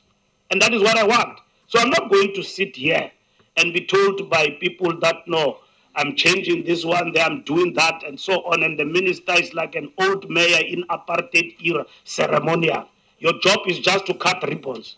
And minister, what do you drink? Ah, no, brandy. Okay, it's already there. Brandy for you, for every function will be present. And that's all what you have. If you drink Coca-Cola, it will all... I'm not that type. I've got a duty to perform, and I've got a mandate to execute. Now, with regard to MP Ramatlakane, I agree with you on all the issues you have raised. We have said this morning that crime, as a result of police action, you will realize that in some of the provinces, Gauteng, Western Cape, KwaZulu-Natal, police action has been low.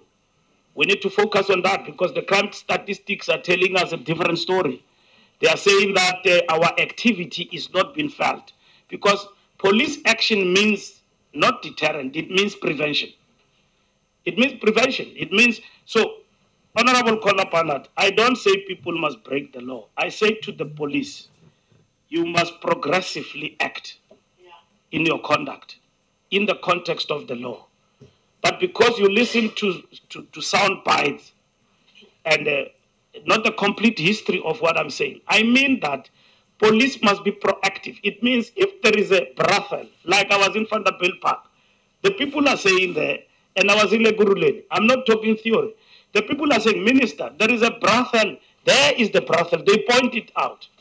I asked the police commissioner, station commander. Just a moment, Honourable Minister, Honourable Kolapanat. Yeah, I just a two-finger here. I want to... Is the minister suggesting he did not say that police must make people they arrest drink their own urine and crush certain body parts, etc., which was recorded and played everywhere?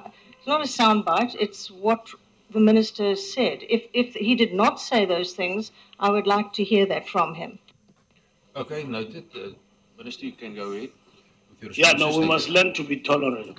because when members were speaking, I was taking notes, and they said the most horrible things. Some are very nice, some are not. But, you know, my heart has been prepared for this occasion to take the shocks. I must have shock absorbers, you know, like an old car. So that's how we're going to build this country. So I'm explaining to her, not language, idioms, and everything. In my state. Okay, thank you. I'll take a double. Now, the question of what I'm explaining is that there are pointed areas in these police stations. Here is a brothel, and police are not acting on that. And society says to me, but we've been pointing out this brothel, and these are the activities, but no action. So if we are not going to deploy accordingly to unsettle illegal activities in the areas where we live, then we are not dealing with the question of crime by way of prevention. Because if we close that brothel, it will lead to something positive for the rest of the society. So that is what I'm basically talking about, Chair, with regard to this matter of police action. And I agree with you that that must be increased because it talks to the question of prevention. We don't only react simply because we've got a tip-off, but we act in most instances positively and unsettle criminals. All of a sudden, criminals are on holiday, and there's a projection that our police are not doing anything. And I can tell you, police arrest, they do a wonderful job in Gauteng. And I work with them, and I know what I'm talking about, right? They arrest most dangerous criminals. They work very hard. Leadership means we must deploy them strategically to be able to produce this result. Visible policing is important. An older citizen called me last week, coming from the airport, seeing police roadblocks, blue, on a Friday, because that is the days when crimes have been registered in these areas, and called me on my phone and said that, I'm so happy, there's police everywhere. I said, where? He said, everywhere I've been going around in Johannesburg, I've seen police. That is prevention, because all of a sudden it communicates the message that we are on the ground, which is much appreciated from our people. With regard to increase in stock theft, it explained the economics of our country. I agree with the question of zero tolerance in terms of unregulated shippings. I spoke about that in my presentation. The president have given us a directive to that extent that ourselves, led by social development and the Minister of Health, we need to look at the issue of alcohol abuse in our communities. There is too much access of alcohol. I know we've been debating back and forth when I was in sports about sponsorship card, advertisement of alcohol, because I was thinking about rugby and football and so on. But the reality have dawned in me, I'm in the police. Alcohol is a contributor, major contributor to some of the violent acts, you know. I was in Palestine, I lived there for some time, next to Israel.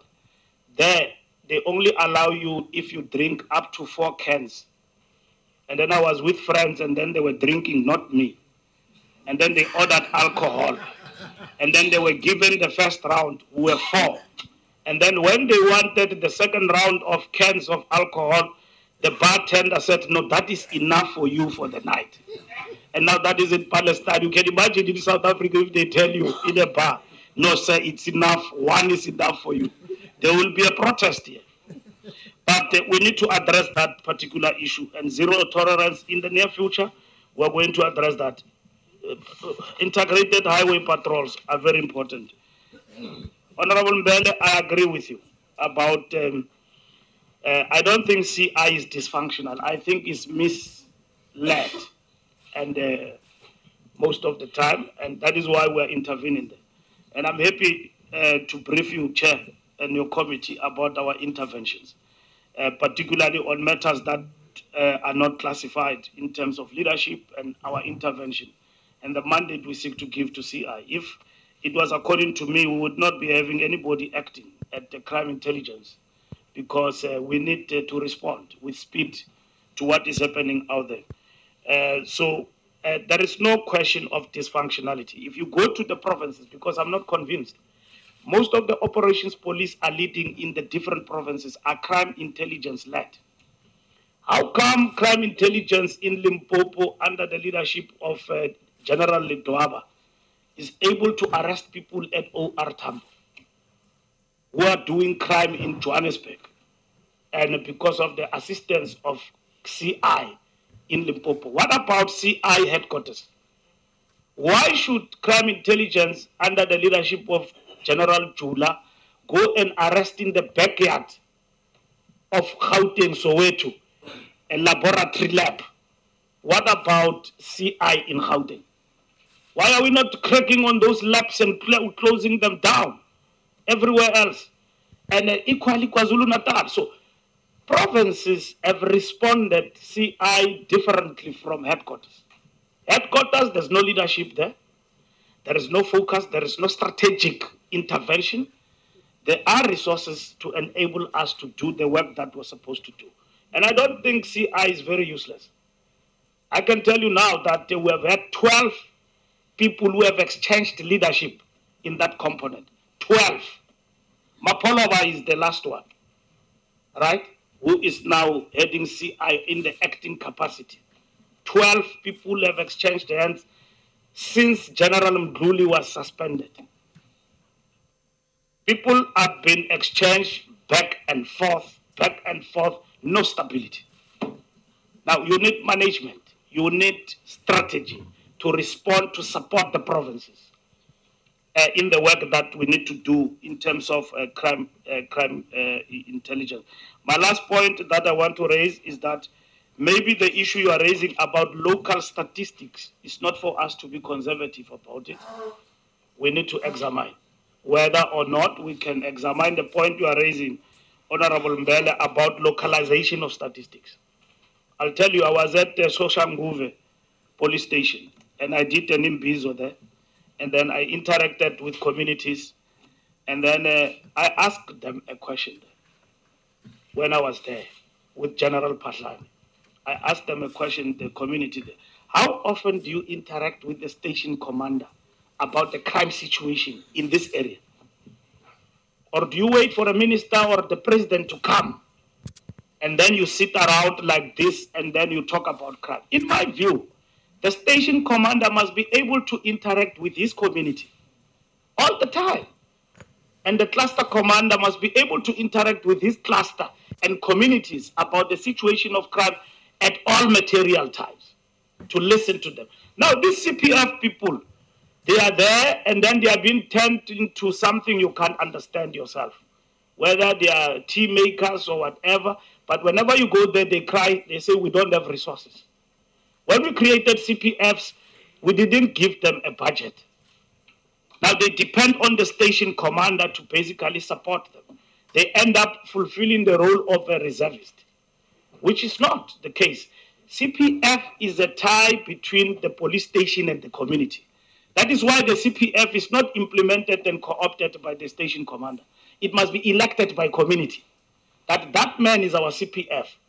He should be able to call meetings, link up with the community and engage.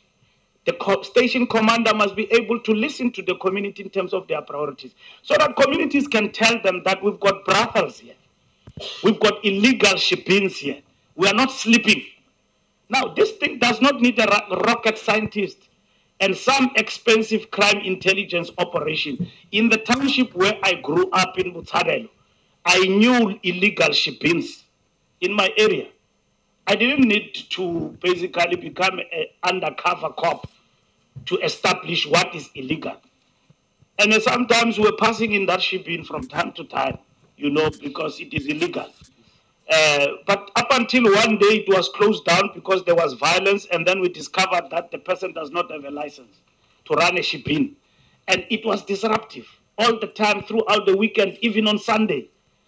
People going to church, kids and all of that is just drunkenness. And every time people come out of that ship-in, there is violence. Somebody is dead. And let me tell you, what brought that ship-in down is when 2 people died and the community revolted and closed it down with petrol bombs. So that phenomenon still happens even today. So communities have got to participate somehow in the work that we basically do. Thank you very much, Chair. Thank you, Honourable Minister. General Mutiba, the other responses, thank you. Thanks, Honourable Chairperson. Chair, the Minister have responded to quite a number of questions. We will deal with the other ones, and maybe my colleagues here will assist me. The first question from yourself, Honourable Chairperson, on a plan to fight aggravated robberies. The top management of the police have approved a plan to deal with the trio crimes, and with your permission, General Masemola will just allude to it in terms of what that plan entails. Thank you. General Masemola, you're welcome. Thanks, Honourable Chairperson and Honourable Members and the Minister of Police. Honourable Chair, the National Trio Action Plan, as you are aware, we implemented it earlier this year, and it have run for 6 months. We evaluated it. There are certain areas where we find that the plan is working, and there are areas that requires improvement. For example, in KwaZulu-Natal, we recorded quite a good improvement. In Western Cape and Gauteng, there are teething problems that we are attending. In Gauteng, there is a marginal decrease on these crimes as we speak now. And the best decrease is in somewhere in Tshwane North, which is your Soshanguve, where carjacking we recorded is going quite well. There we have got a national trio task team that has been working there for 6 months. So what we are going to do now is to take that strategy for the Tshwane North cluster and maximize it to the rest of Gauteng. One of the problems, Honourable Chair and members, which I think did impact on the performance was that when we created clusters were expected to use members at police stations to combat crime, which at the same time the station commander requires the same resources to use for his local policing. So it created a problem. So we have, earlier this year, we started last year actually, but we finalized this year, where we started to establish cluster task teams. Well, they are not formalized as they are not on the structure, but we drew members, including new members, to create a crime fighting capacity at the cluster. And we have seen some results in certain areas. And one of the best, which, as I say, in terms of carjacking, is the Tshwane North, which have recovered over 63 cars within a period of 4 months, compared to one of the clusters which didn't perform well in Gauteng, which recovered 10 cars in the same period. And the other one have got 43 members, the Tshwane North one, and the one in Johannesburg have more than 100 members. So we realize there is a discord there. So we are attending to it with a view that we can maximize what we got from Tshwane North so that it can be used. The National Trio Action Plan, if you remember, is based on 2 approaches. The geographic approach, which we say, depending on where the crime is happening, the teams at the cluster must analyze the crime, collect, analyze, task from the OCC, that is the Operational Command Center, the commanders of the various the teams, that is your intelligence commander, your crime combating commander, your detective commander, analyze, do taskings on the docket, so that at the end of the day, the docket is not for only the IO. It gets analyzed there, and taskings get sent out so that they look for the specific perpetrator. Because visibility alone, while pushing the criminal away, we see in the greater Johannesburg is not working. We need to arrest them. Like in Tshwane North, I must say, we have broken the spine of the syndicate that was hijacking luxury cars, sending them out of the country. We have found, maybe not mention the names, but we know there are certain countries out there where we have a lot of our luxury cars. We're engaging to get those cars back, but we have knocked one of the syndicates, but we are looking at the other syndicates. Part of it is also that when at the cluster level, when these commanders analyze the crime and they find that there is a way of organized crime, then they engage the provincial task team, which will then deal with the organized approach of this specific national trio crime action plan, and then look at whether it goes to other provinces and fight it. Of course, now we have also went into the festive season mode as we have launched the festive season plan, and we are going to involve all the clusters again in this regard. And we have also are going to deploy extra reservists against payment for the duration of the festive season, and I think we'll be able to make it. Thanks, Honorable Chair. Thank you, General. General Mutiba, you can go ahead. Thank you. Thanks, Honorable Chairperson. The next questions were coming from Honorable Sheikh Imam on the kidnapping, especially kidnappings for ransom. Honorable Chairperson, this type of kidnappings are in fact new to South Africa. And there is a very, very big involvement of foreigners. And I will request through you, Honorable Chairperson, that we not go into details because they are very, very sensitive operations and plans by crime intelligence especially. But it's an issue that we are looking at. The gentleman in the Western Cape that was returned and the one in Gauteng. So we're busy working on that, Honorable Chairperson. The questions from Honorable Malevatsi on the data integrity, the role of the crime registrar, and the capacitation of that office. Have these crime stats been compiled in line with the SA Statistical Society? And I think that if we can go to the next question by Honorable Muller on the dissemination policy, who drafted it? This set of questions, Honorable Chairperson, with your permission, General Sekukuni will respond to them. Thank you. General Sekukuni, you can go ahead. Thank you. Thank you, Honorable Chair. The role of the crime registrar is to provide direction to South African Police Service in terms of highlighting and identifying which areas are kind of crime hotspots. They do the pattern analysis, answering questions like the what, when, and the why, how, etc., and they then present these to the Station Crime Combating Forum on a daily basis. Then these are used by the station commanders to deploy resources in line with the pattern analysis that has been provided by the crime register. Over and above that, the role of the crime register at the station level is also to advise the station commanders or the station management in terms of accurate crime reporting. For instance, there's been perceptions that numbers are being cooked, etc., etc.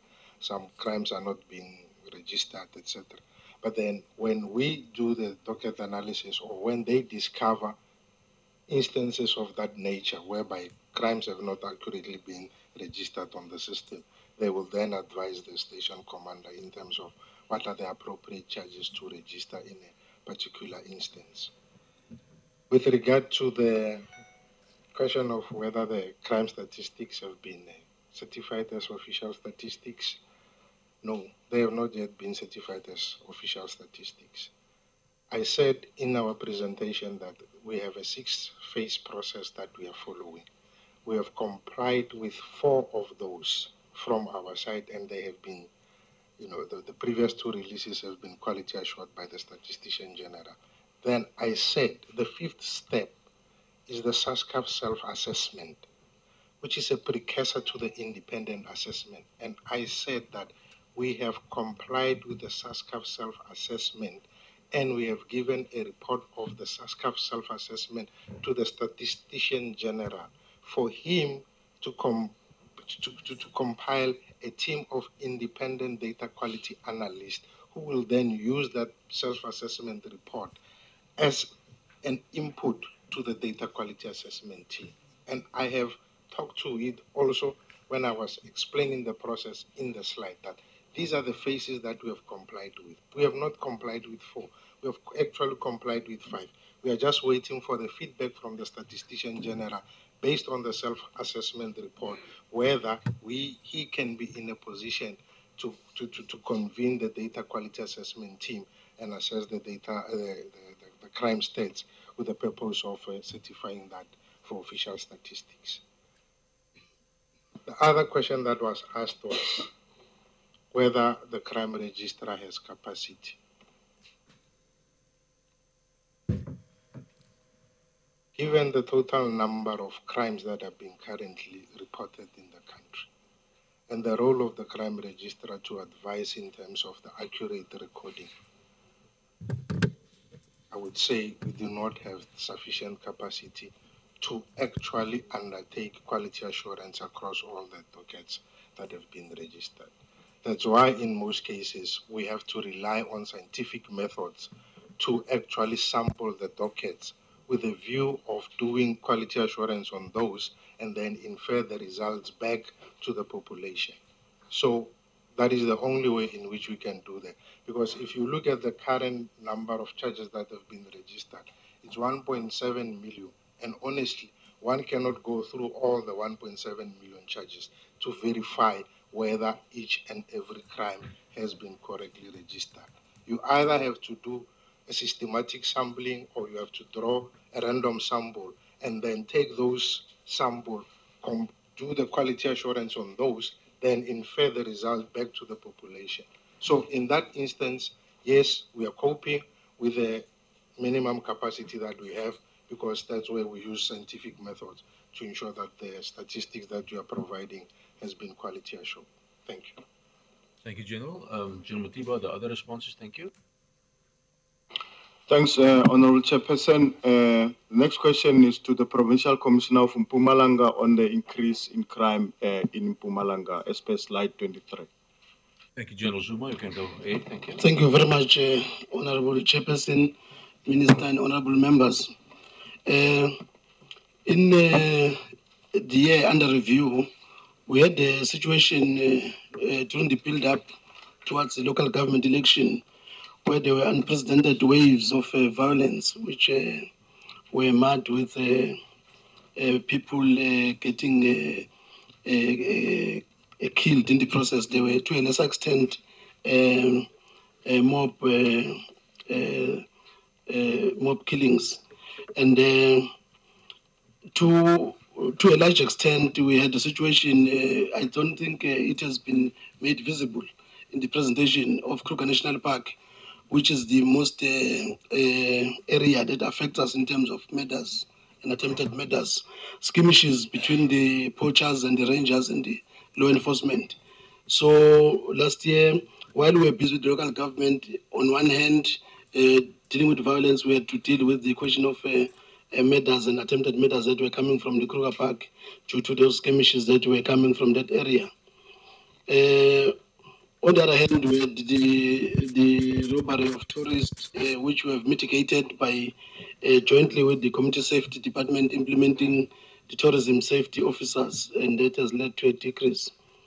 And we also are challenged by illicit mining, where we pick up dead bodies here and there as a result of the Zamazama fighting amongst themselves in various areas of the province. Be that as it may, Chairperson, we have put strategies into place.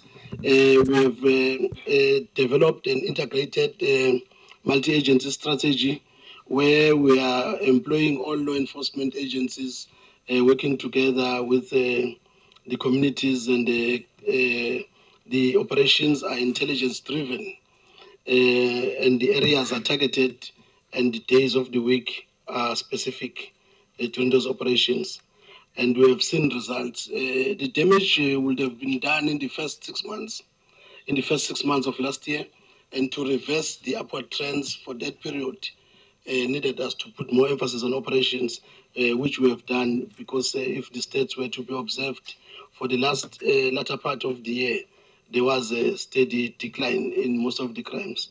And I think coming up to this year, the evidence will show that our strategies are yielding results, because we've observed a decline in most of the crimes, although it is in the current financial year, in the first 6 months. Thank you very much, Chairperson. Thank you, General Zuma. General Matiba, you can go ahead. Thank you.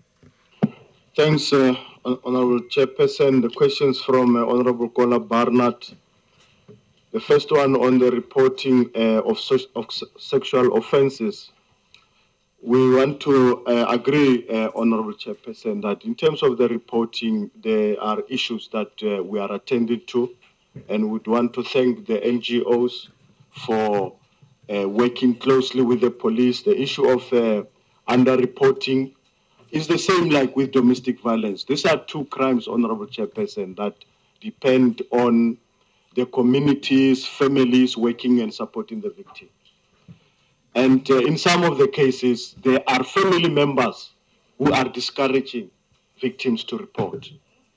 And in some of the cases, there's big money that is exchanging hands for victims not to report crime. So this is an issue that we are working on together with the NGOs and also with the Minister's 6-point plan, because we want the victims to come forward. In terms of the separate crime stats for rapes, women, children, and men, that information is available, Honourable Chairperson, with your permission, if we can provide it in writing. Yeah, I think maybe any further information, I think SAPS management is coming back to us in 2 weeks' time with regard to the second quarterly. If I'm correct, then you can provide it. Thanks. Thanks, Honourable Chairperson. The questions from Honourable Groenewald, the first one on the 1448. Through you, if General Mgwenya can respond to that, Honourable Chairperson. Thank you. A very good afternoon, Honourable Chair, Honourable Members, Honourable Minister. In terms of the 1448, we did a criminal audit and confirmed that there were criminal convictions. A further breakdown on the 4th of February 2016, Chair, through the cooperation of the provinces, we had confirmation that 296 of the members had retired. 95 of them was through retirement at 60, 43 were deceased, 141 resigned, and 17 were dismissed. And then a further breakdown is after subtracting the 296 of those whose services were terminated, we remained with 1,152. 306 of those members were appointed with illicit activities. 1,142 of them attained illicit activities while in the employ of the SAPS. 71 were granted condonation by management.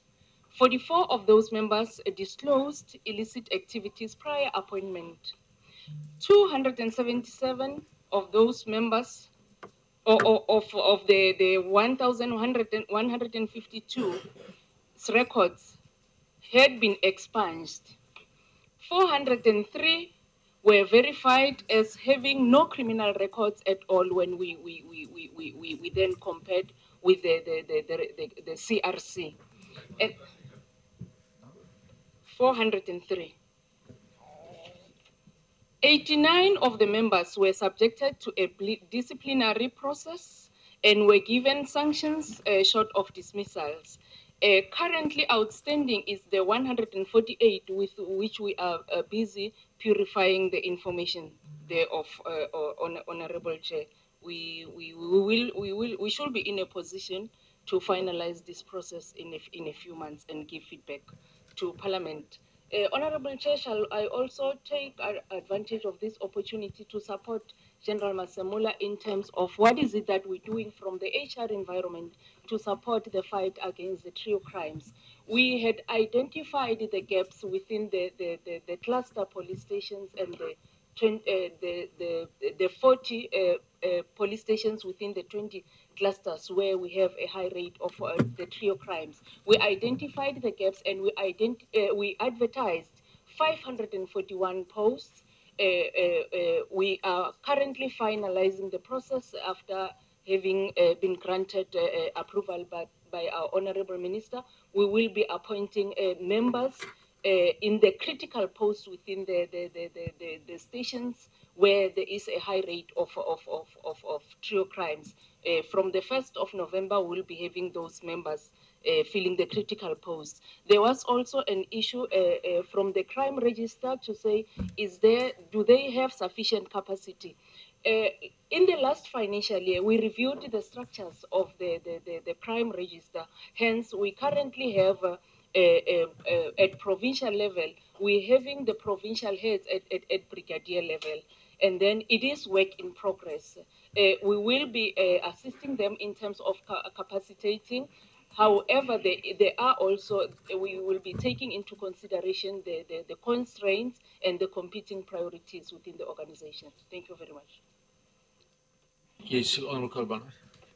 Chair, I just wanted to know the criminality audit, which you're now carefully going through. That, as I recall, was stopped. It only ran up to about 2010. So are the figures you're giving us up to date today, or do they only refer to the audit that was, for some reason, stopped and did not extend to current times? Thank you. Thank you. Right. General? It talks to an up-to-date till today. However, in terms of proceeding with the disciplinary steps, there was a court interdict. But for purposes of our own accountability, we continuously do the audit towards finalizing that process. Thanks. Thank you. General, the others, maybe meanwhile, I just want to welcome also the Secretary of Police and the Executive Director of SIRA. I haven't recognized him earlier. You're welcome. Yes, General, you can go ahead.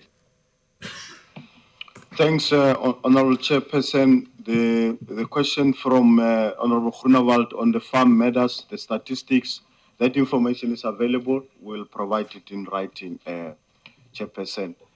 And then the questions from Honourable Ramaswamy. Sorry, Chairperson, sorry. Yes, Honourable Groenewald. Chairperson, can we get it now, please? Because if I am correct, last year we also said because it's available. It is only 1 year, it's a reporting period. I'm sure that the Commissioner does have the figures. Can he just give it to us, please? General Mutiba. Honourable Chairperson, there's the presentation that we have made. If we were to make a presentation of all crime categories, we'd need 2 full days to present to this committee. So we cluster these crime categories while we make visible certain types of crimes. That information is available, but it's not now readily available. That's why I'm asking if we can give it in writing, Honourable Chairperson. Chairperson, sorry, no. It's not acceptable for me. If we have to take 2 days, then so be it. The fact of the matter is that we made a decision that we will give the figures of farm murders with the annual crime statistics. We took such a decision last year. It's just one figure. It's a matter of whether 66, I can't, if the minister, if the commissioner say that they have the figures, why can we not get it now? I want it now. Yeah, I think we're not going to labour the point. I think the Acting National Commission must make the necessary steps to provide that to the committee. Let's go to the time is running out, unfortunately. Sorry, Chair, it's not acceptable. Yeah, no, you can't just make a ruling and say, no, we continue. What is the reason why we can't get the figures now? Well, the ruling is that the Acting National Commissioner must take steps to make it available as soon as possible. I mean, what steps? May I ask, what steps must he take? Because it's available, he can just say it. What steps must he take? After this meeting, I mean, we're currently busy dealing with the responses. No, exactly, Chairperson. I've asked a question. We're busy dealing with responses. Why after the meeting? So it's there.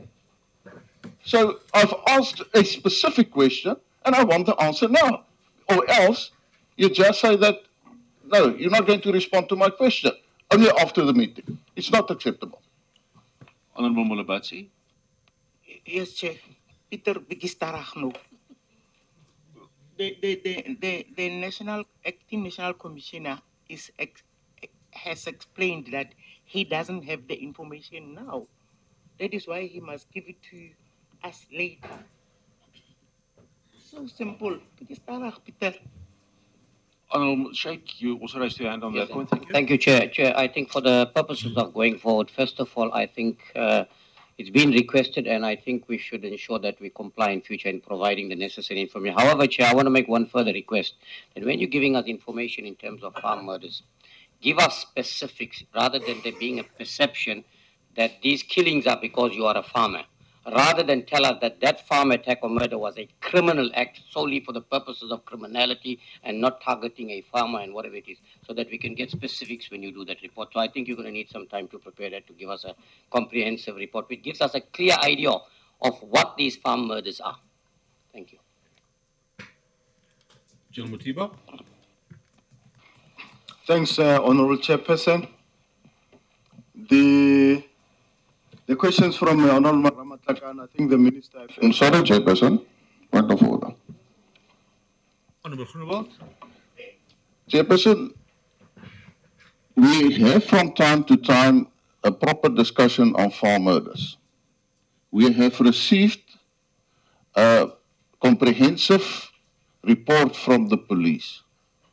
I will not accept that I get the figures after this meeting, except if the Commissioner can explain to me, why will I get the figures after this meeting, but I can't get it now? And if you say after the meeting, it means if we adjourn, I'm going to get the figures. Why can't I get it now? The people of South Africa has the right to know that. That is why everybody is looking at this public portfolio committee of police. And that is why we also make the statistics available here. So actually what the Commissioner say, for the people of South Africa, you don't need to know what the figures of farm murders and farm attacks are for the that's reporting area. I will give it to the Honorable Groenewald after the meeting. It's not acceptable.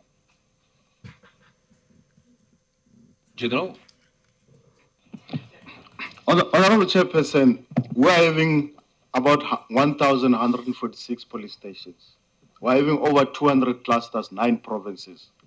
If we're going to give the entire crime presentation, spread it across the police stations, give all of them in terms of the drugs, which are prevalent areas, the murders, which ones are farm murders, which ones are Shebeen-related murders, which one...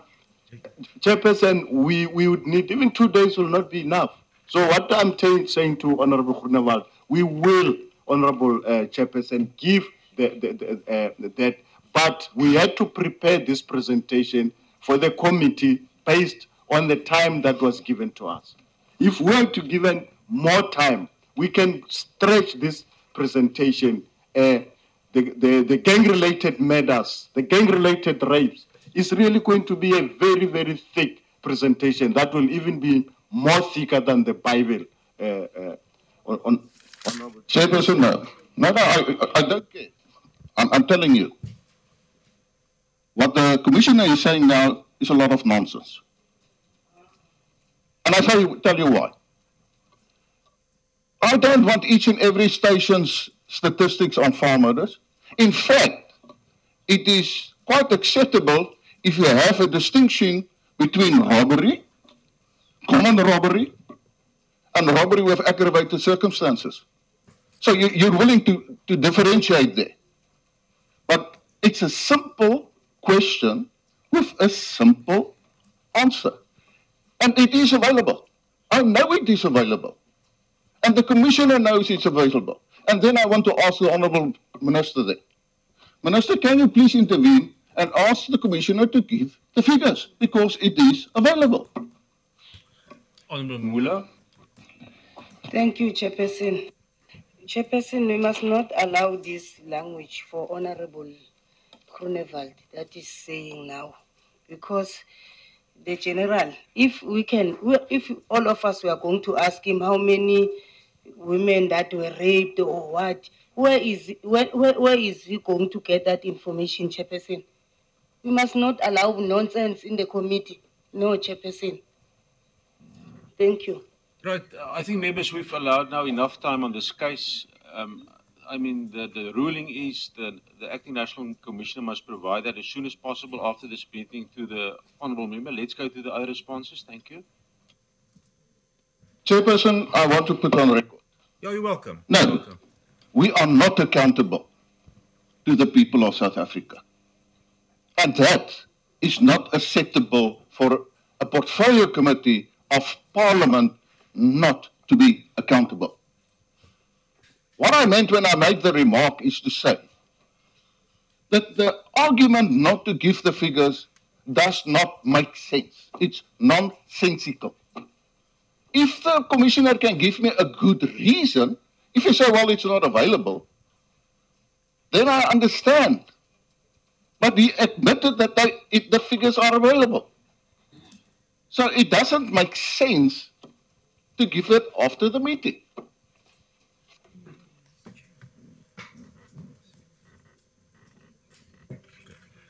Right, let's go to the other responses, General. You're welcome. Thanks, Honourable Chairperson. Sorry, Chair. No, I think I just want to say to the honourable member that I fully understand what he's talking about, and it didn't come to my attention that this has been agreed, as he says. At some point, it must actually accompany the presentation of the statistics. I would have had a number of questions to ask as to why. Now, I don't have background to that, but I think because we must never give an impression, leaving this committee, that there are certain things we are running away from. And because that I will never be party to that, and the department I lead to be party to that. So I think I understand where you come from perfectly, because you raise the issue of farmers and farm killings all the time. And you have been making a point about it. And I've met with your party even sometime about the issue, and we discussed and so on. So I'm just saying that, Chair, it is a matter that I will want us to address amicably, so that it doesn't become an issue in the future, in relation to the statistics.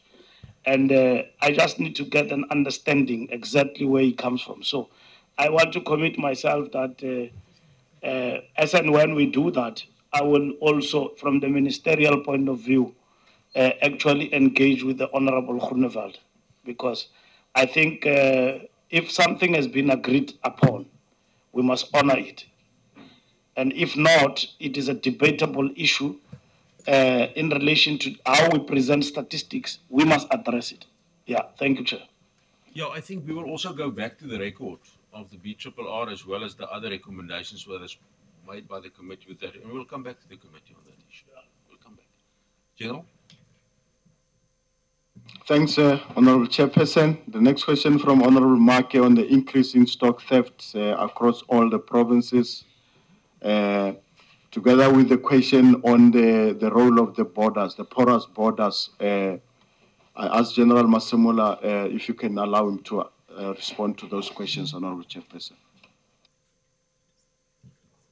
Thanks, Honourable Chairperson and Honourable Members. The issue of stock theft, yes, we have realized that it is a problem last year. And recently, or mid this year, we realized that it is still a problem, especially our Free State, Mpumalanga, Eastern Cape, KZN.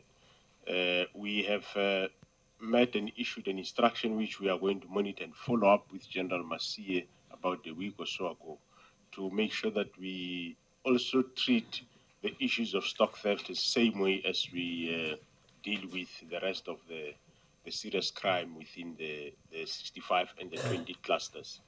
With regard to the porous borders, Honorable Chair and members, you would recall that we only work at the port of entry, but in areas where we have problem of vehicles or stock theft crossing, we do deploy, like currently the Provincial Commissioner Limpopo, especially during the dry season, we deployed across certain points of Limpopo River where there is no water, where there was a lot of crossing by vehicles.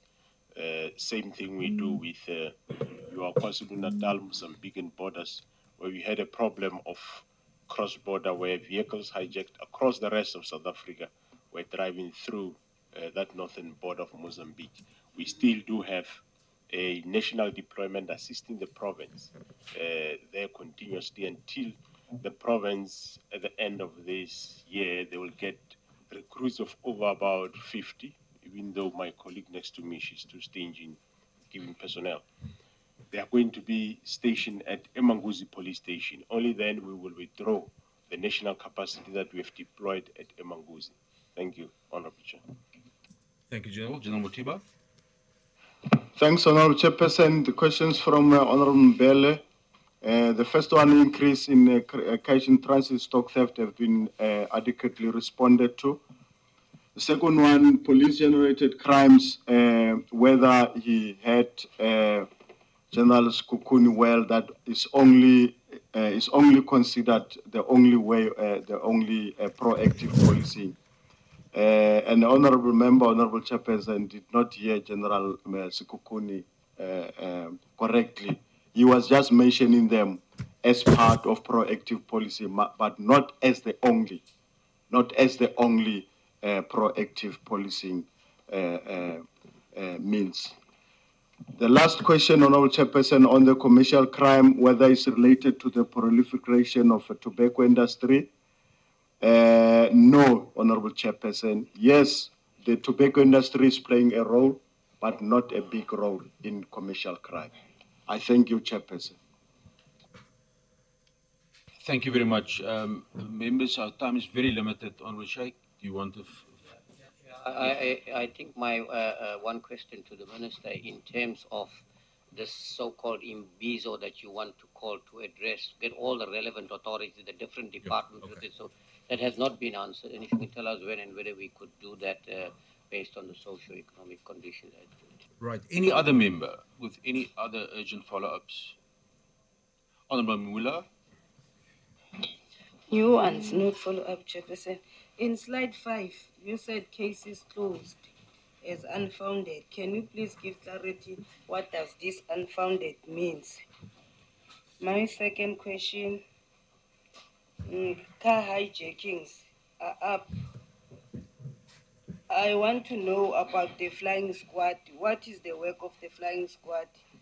If there are car hijackings and the truck hijackings, what is their doing? Thanks, Chair. Right, Honorable Kalabana. Chair, I had two other questions. Okay. The public order incidents have soared in 4 of the provinces. What is the, I know it's always been very low, but what is the trained public order police POP contingent today? Have we seen an increase in the numbers and the training because of the increase in the unrest? And when, wherever we go, like Nyanga on Saturday or Sunday, we see that the population around the station is soaring, but the resources are kept at a level that relates to some research done 10 years ago. When is a review going to be done? We're seeing members short of vehicles, short of staff, short of everything, bulletproof vests almost falling off them. That's the coalface that needs attention. When is that review going to happen? And finally, the police stations that do the most work, pull in the most proactive work.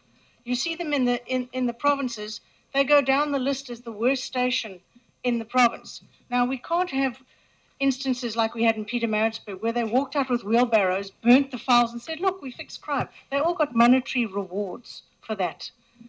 Isn't there a time you introduced, researched a new system to award the good cops and find the stations that are failing get nailed for it, as opposed to the other way around, which is exactly what happens today?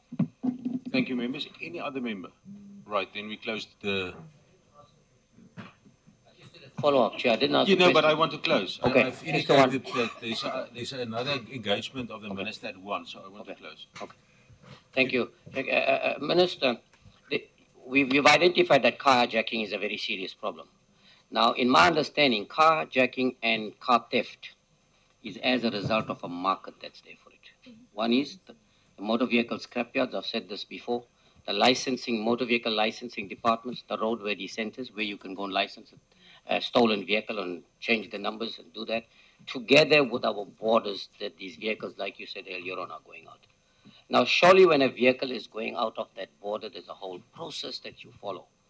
How is it we are not able to pick up these things, and what can we do to have a coordinated effect with these motor vehicle scrapyards and all these relevant things that I've just mentioned? And that would probably also reduce the carjacking and car theft. Right, thank you, members. Final responses, Minister and General Matiba.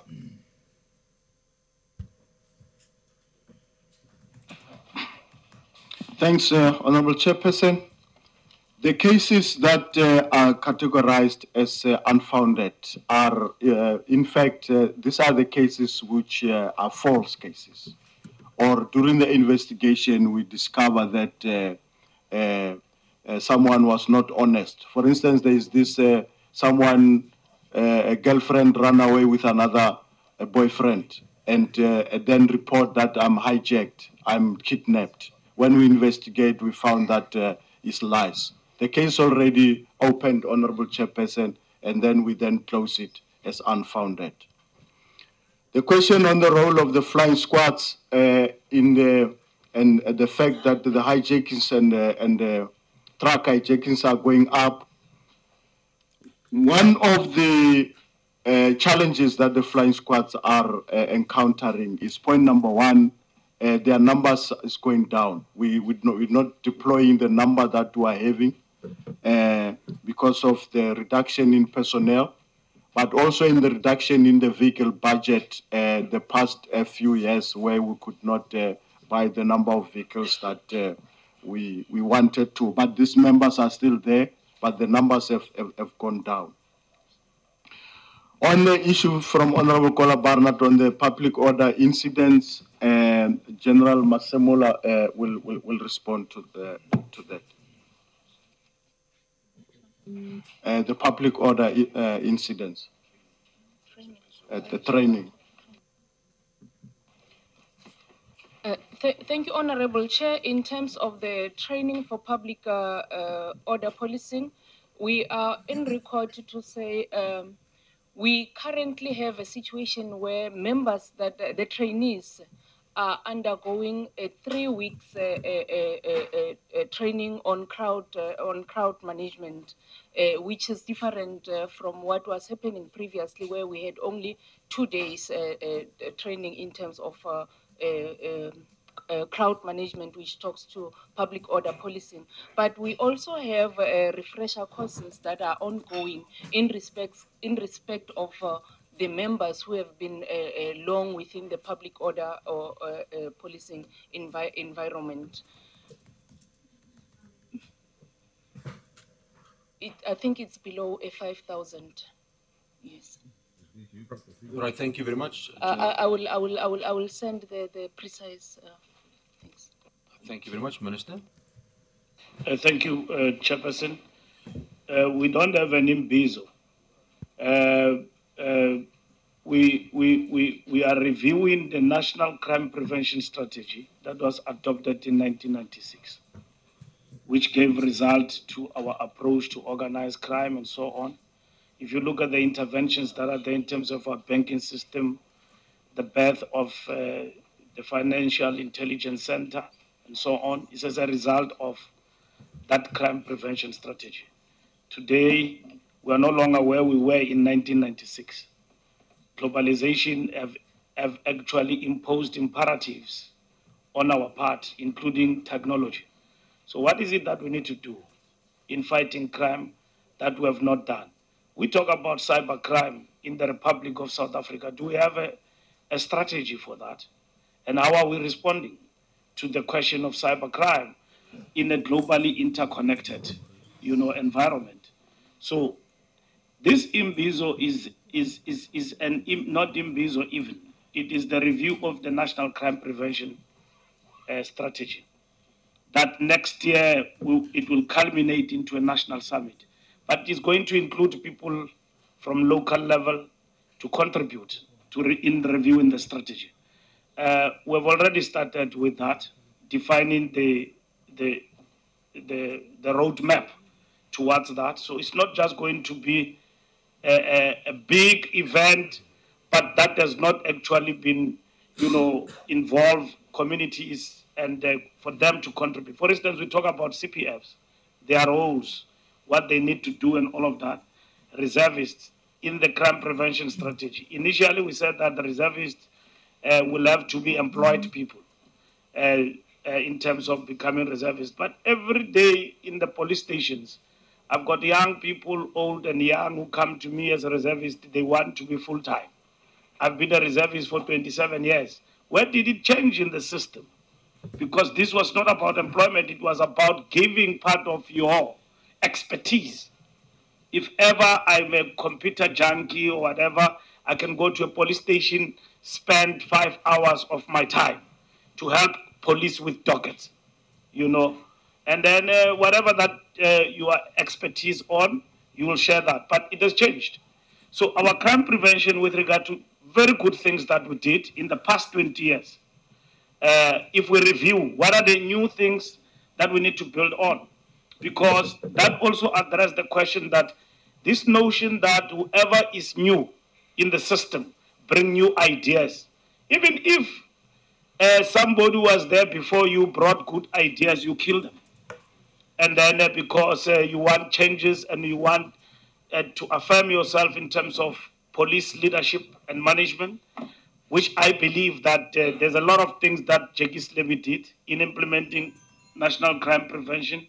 There's a lot of things that Fikile did, and Ria Pierre, and up until to the acting commissioners, which I believe that must be consolidated in the system. For instance, you talk about TRT and many other things that Fikile brought in to address some of the challenges that we are faced with in terms of our high-speed tactical response to dangerous criminals. We didn't abandon, but things are shaky. So the center must hold. It doesn't mean if Mbalula was there and did this, you must come and change it. We didn't change the regulations. From the days of Minister of Police, Charles Ngagula, because it's not necessary to change everything anytime you come in.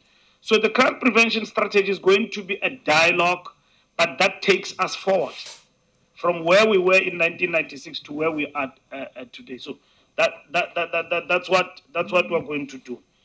I think most of your questions, General, have actually answered the questions. Thank you very much. Or have I left? Or car checking, it is a matter that relates to porous borders, the security around our borders, and so on, that we need to address. It is a fact that it is not only in the scrapyard. The market for these cars, it is beyond the borders of South Africa. And how do they pass the borders? I think generals can answer that question quite correctly. So, because it's placed with them, I asked that question too, and I've been answered to say that there is a syndicate scam in our borders between our law enforcement agencies and which compromise national security in those borders and allows these criminals to go up and down with cars and vehicles. And once they've reached the other parts of the country outside South Africa, even though we've got cooperation, those cars do not make their way back. Now, my responsibility as the minister is to ensure that at the SADC level and with the help, also of my colleagues in the region, to basically consolidate around that, to say that how do we address the issues that General Mutiba was talking about Manguzi, and the fact that we're able to assist everybody to get their cars back when they are stolen, but it's difficult for us. So it's an operational matter, but it equally borders on the question of cooperation between countries and how do we fast track, the arrest of criminals as and when they are detected, and the cars of people on the other side. Some of these cars are driven by high flyers and people in government, but don't quote me on that one. Even though Parliament is in session and is on record, this is off the record. But I'm just saying that because at the end of the day, we'll be accused diplomatically. Mbalula is accusing politicians in other countries of driving stolen vehicles. So I didn't say it. Yeah. Thank you very much. Thank you very much, Minister, as well as the Acting National Commissioner and his team. Thank you, members. I think we come to the end of this presentation on the crime stats. As we've did in the previous years, we'll now give the document and all the related statistics to the content advisor and the researchers to evaluate. And if need be, we will have a follow-up session with the police management with some of the issues, and even, again, with Statistics South Africa as well as civil society, as we did last year. So we'll communicate that to you in due course. I think the message from today is, Minister, there's a lot of work that must be done. You need to strengthen your leadership team. There needs to be efforts in the provinces. There needs to be efforts in the stations, in the clusters to ensure that we address crime. We can't have a situation where the citizens of the country do not feel safe, and we'll monitor that closely. Honourable members, just to indicate, 9 o'clock tomorrow morning, we're starting with a critical infrastructure bill. Thank you very much. The meeting is closed.